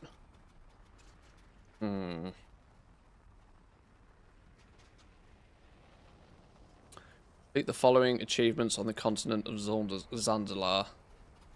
Dark Heart, Nazmir, Bargain of Blood, the Final Seal. Lower expectations. Have the following buffs cast on you. Yeah, see, this is all because I didn't play BFA as Horde, look. This is why I'm missing all of these. Maintain the speed of Gonk for 3 minutes. You can get this achievement easily by running between the two totems at the coordinates provided.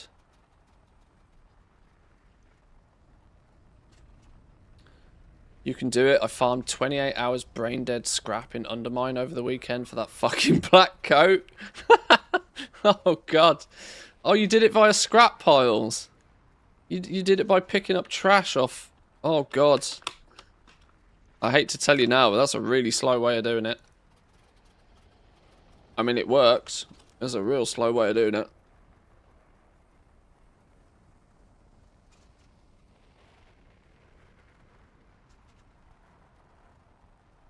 There was no groups, and alone would have been slower. Tried it. Oh, really? Is it that there's not... Can't even get groups up there anymore?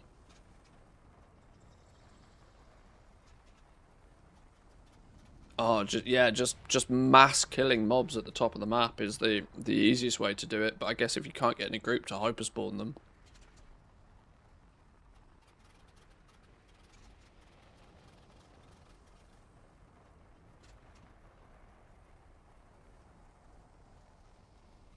Complete 6 of the following missions below. Oh, this is all mission table stuff. Yeah, this is what happens when you don't play. This is what happens when you don't play the entire 50% of an expansion. An expansion that was clearly cut into 2 halves, 1 Horde and 1 Alliance. Stupid me over here only played it from the Alliance side. And I'm paying the price.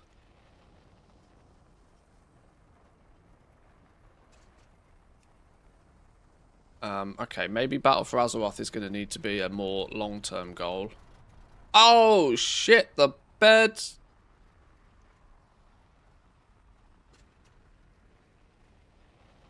Legion class halls. Ass all of the different classes. Ah, what? Oh, God, I wish I never opened this.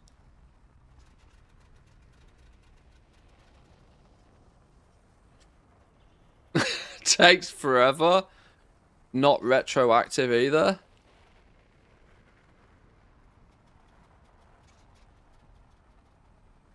Oh, it's okay. Now technically I do have one of each class that qualifies for Legion related content, but flipping out, digging them out of the dirt to go do a bunch of these. Complete the Demon Hunter class order campaign. complete the Shaman class order campaign.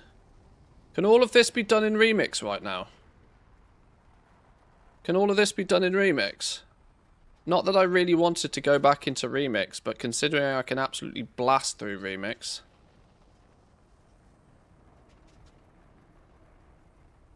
Except the troop bits, yeah. You can smash out the campaigns on Remix real easy. That's what I was thinking. Locate and unlock a hidden appearance for your artifact as a rogue. Oh god, I need to go back to Remix. Oh, we actually have to finish Remix. Oh shit. I legitimately do need to finish Remix. I need to do the Class Hall campaigns on every character in Remix. Ah, because that forge is really fucking cool. And if that ends up being a flipping usable anvil in your house, that's also kind of double cool. I bet it won't, but it could be in the future. Oh no. Oh, guess what, boys and girls? We're going back to Remix. Shit, the bed. That wasn't planned. Blizzard's right now. Gotcha, bitch. Yeah, telling me. Doesn't count for the campaign, but you'll need to do the class hall upgrades and the troops on live. We'll still have to do half of it on live anyway.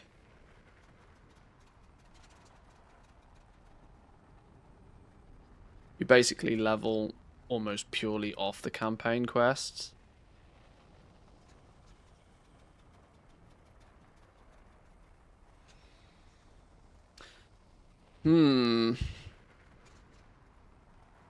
Well, if I do the easy bits that's easy to do on Remix, then I can convert the characters to retail and then finish off the stuff I have to do on retail with that character on retail. It will at least give me a level 80 of every class on retail as well. I'm kind of halfway there anyway. Oh, balls. Didn't see that. Wow. Oh, I thought I was done with Remix. I've just been sideswiped. Oh, I knew the flipping class hall stuff was going to come back and haunt me. The fact I didn't do it first time round. Very happy I went back and farmed all the Legion class mounts at the back end of Shadowlands. Now you see, I did not play a huge amount of Legion back in the day, but I'm pretty sure what I did do was the class order hall campaign on all of the characters. There's part of me that thinks I've done all of this, but I wonder if I just need to log on to the characters that did it back in the day. Time to start logging on old characters just to see what happens. Now, the question is clearly going to be, which flipping character did I do all of that shit on? Okay, I'm just going to have to log on a bunch of current and old characters just in case that something magical happens. Smile smugly is 12 class order hall campaigns in Remix all done. Yeah. I'm pretty sure one of the only things I did in Remix back in the day was have one of every character and get the class mount. I knew I didn't have huge amounts of time to play back in Legion, which is why I didn't focus on goal making all that much. But one thing I did want to do is level all of the characters and get the mounts on them all, which I vaguely remember doing.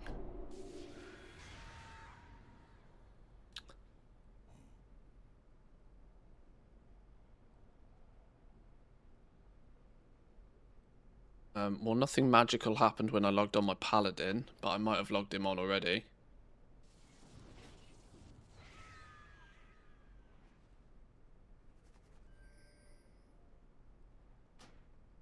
Right, next character.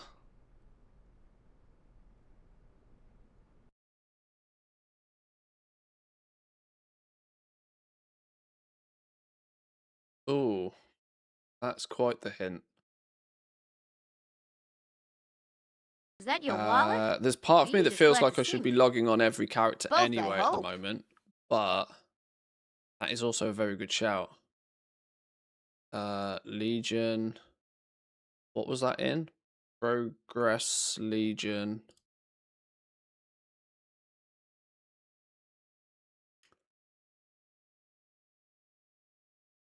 Order Hall campaigns.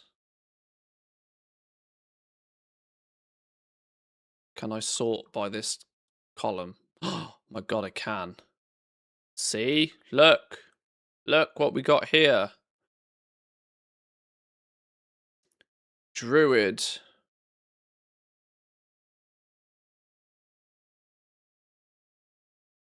Druid. Hunter.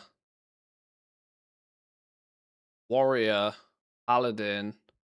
8 of 14 on a Warlock. 6 of 14 on another Hunter for some reason. I don't have as much progress on this as I thought I did. Oh. Oh. There's also an indication I've got far too many fucking characters. Intrepid Muppet with a 16, by the way. Thank you very much. Welcome in. Hope you're having a good day.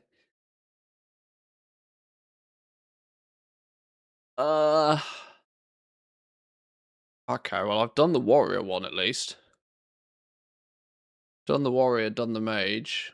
Halfway through on the warlock, but I might just do it again using my warlock on. The ones where I'm just halfway through already, I'll just do them again.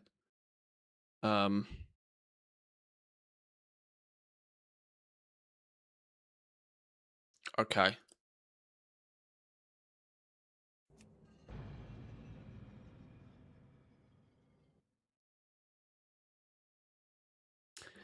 Never ever played a warrior. Guess what I'm doing? The Skyhold items are cute. Just to add insult to injury. It goes to show, right? Like, housing's doing its job. Housing is genuinely doing its job of getting people to run out and do things in the game that under normal circumstances they would have never had reason to do.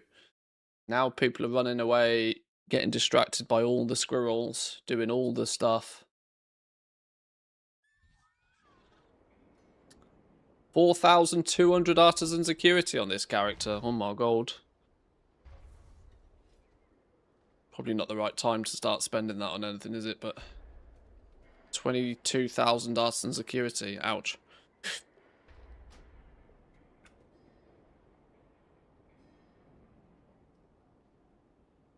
Actually, thinking about it, I'm definitely going to have logged these characters in because these are the ones that got all the recipes for all the professions. So you guys are all done. It's my older, not used, like this dude has in theory. This dude has in theory. No, fuck off. This dude, in theory, has done the warrior class haul. Is this going to go da-da-da-da when we log in? Not better to do it on live, progress the tables, etc. as you go as well.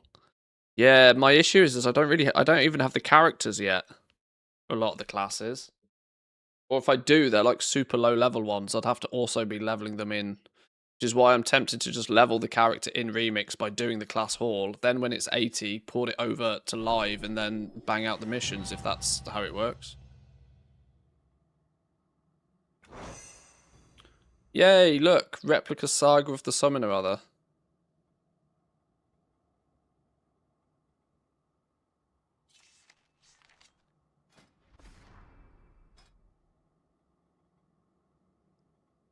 Replica Saga of the Valajar. It's a cool looking tome, isn't it? 3,000 resources to buy another one. Shit the bed.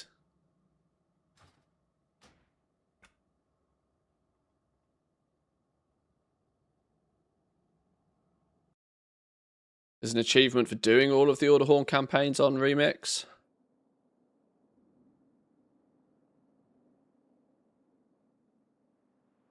If they have the tables on your retail characters, I'd use them rather than the new remix ones. Is there a process to building up the tables as well? I can't remember. Let me log into characters that I kind of know existed back in the day, just to, like, hope the game finds things. The Order Horn campaign almost exactly matches leveling 280. You don't even need to do the assignments. Even if you level a new character on Remix, just use the existing ones to recruit the troops. Just park them at the mission table. Alright, we might have to start figuring some of this out. I did not realise that this was going to be such a big chapter in this.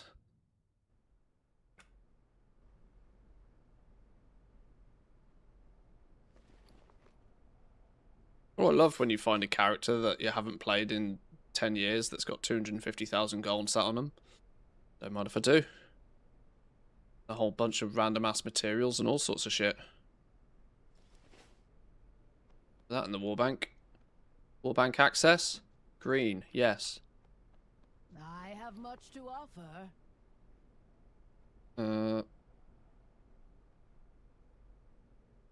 Deposit materials. Don't need it on this character. A pleasure doing business. Okay, but nothing went dilla. Alright then.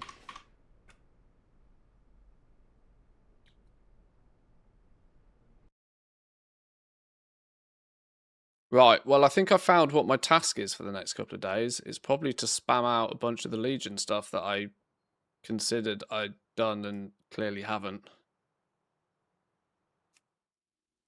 Why I did some of it way back in the day, but not all of it, confuses me now.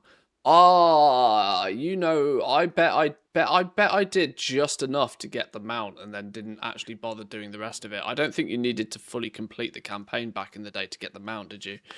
Could be why I haven't. Oh, I don't know. Maybe I just didn't do as much as I thought I did in Legion back in the day.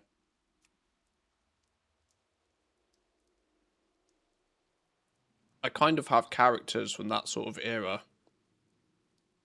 that I never bothered touching thereafter. But there seems little to no point to picking up a level 50 character on retail right now when I could make a brand new level 80 faster in Remix. But I do kind of wonder if there's value to logging these guys in, just in case.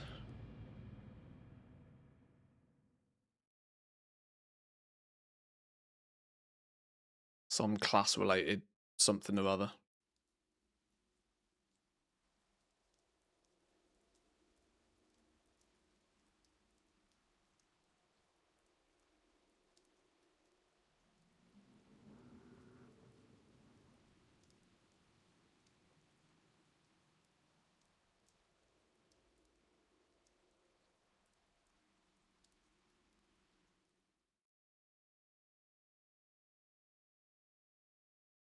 Dogs are awake as well.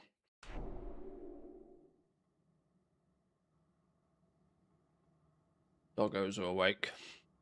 I've just realised what time it is. No wonder I'm hungry as well. I've been sat here eating a pack of chocolates.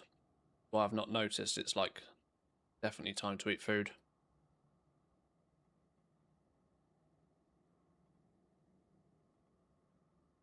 Okay, nothing seems to be magically happening when I log into these older characters either, so I'm relatively sure that the play... I think I'm just going to use Remix to make one of every character then. Do the Order Horn campaign to do it. I'd kind of half started that process anyway. Hunter, Druid, Paladin, Warlock, Mage, Warrior. So I've got some progress doing that anyway. Alright, well, what a fucking squirrel. That's a squirrel and a half, innit? I'm going to leave that task for when I've had some food and we know what we might be chipping away at for the rest of the week, possibly. Or I might do this for a day and then get completely bored of it, sack it off, and we go jump onto the midnight beta. That's also a very, very strong possibility. But for today, boys and girls, I'm going to love you and leave you. I'm going to hope that Tuesday is not as crazy as Monday regarding like my PC being a dick. I don't know why it crashed after 3 minutes of starting the stream today, but you know, shit happens. Luckily, it crashed after 3 minutes, and so I could basically just start again and nobody will notice. We'll be back tomorrow. I think we have a rough plan of action. Realist, keep on top of the Decor sales, and then chip away at any unlocky requirement sort of stuff, which might send us back into Remix to do a bunch of this if it's faster than retail. I don't know. What would you recommend farming at the moment? Lumber. Lumber. Go out, farm lumber, craft decor, sell it. That's the TLDR abridged version, but yes, lumber. 400 gold a piece of lumber right now, quite comfortably. Definitely worth doing. But enjoy the rest of your day, boys and girls. Thank you for stopping by. Appreciate it. Come say hi on the Discord if you're not already there. And I will see you all next time. Have a good one. Peace.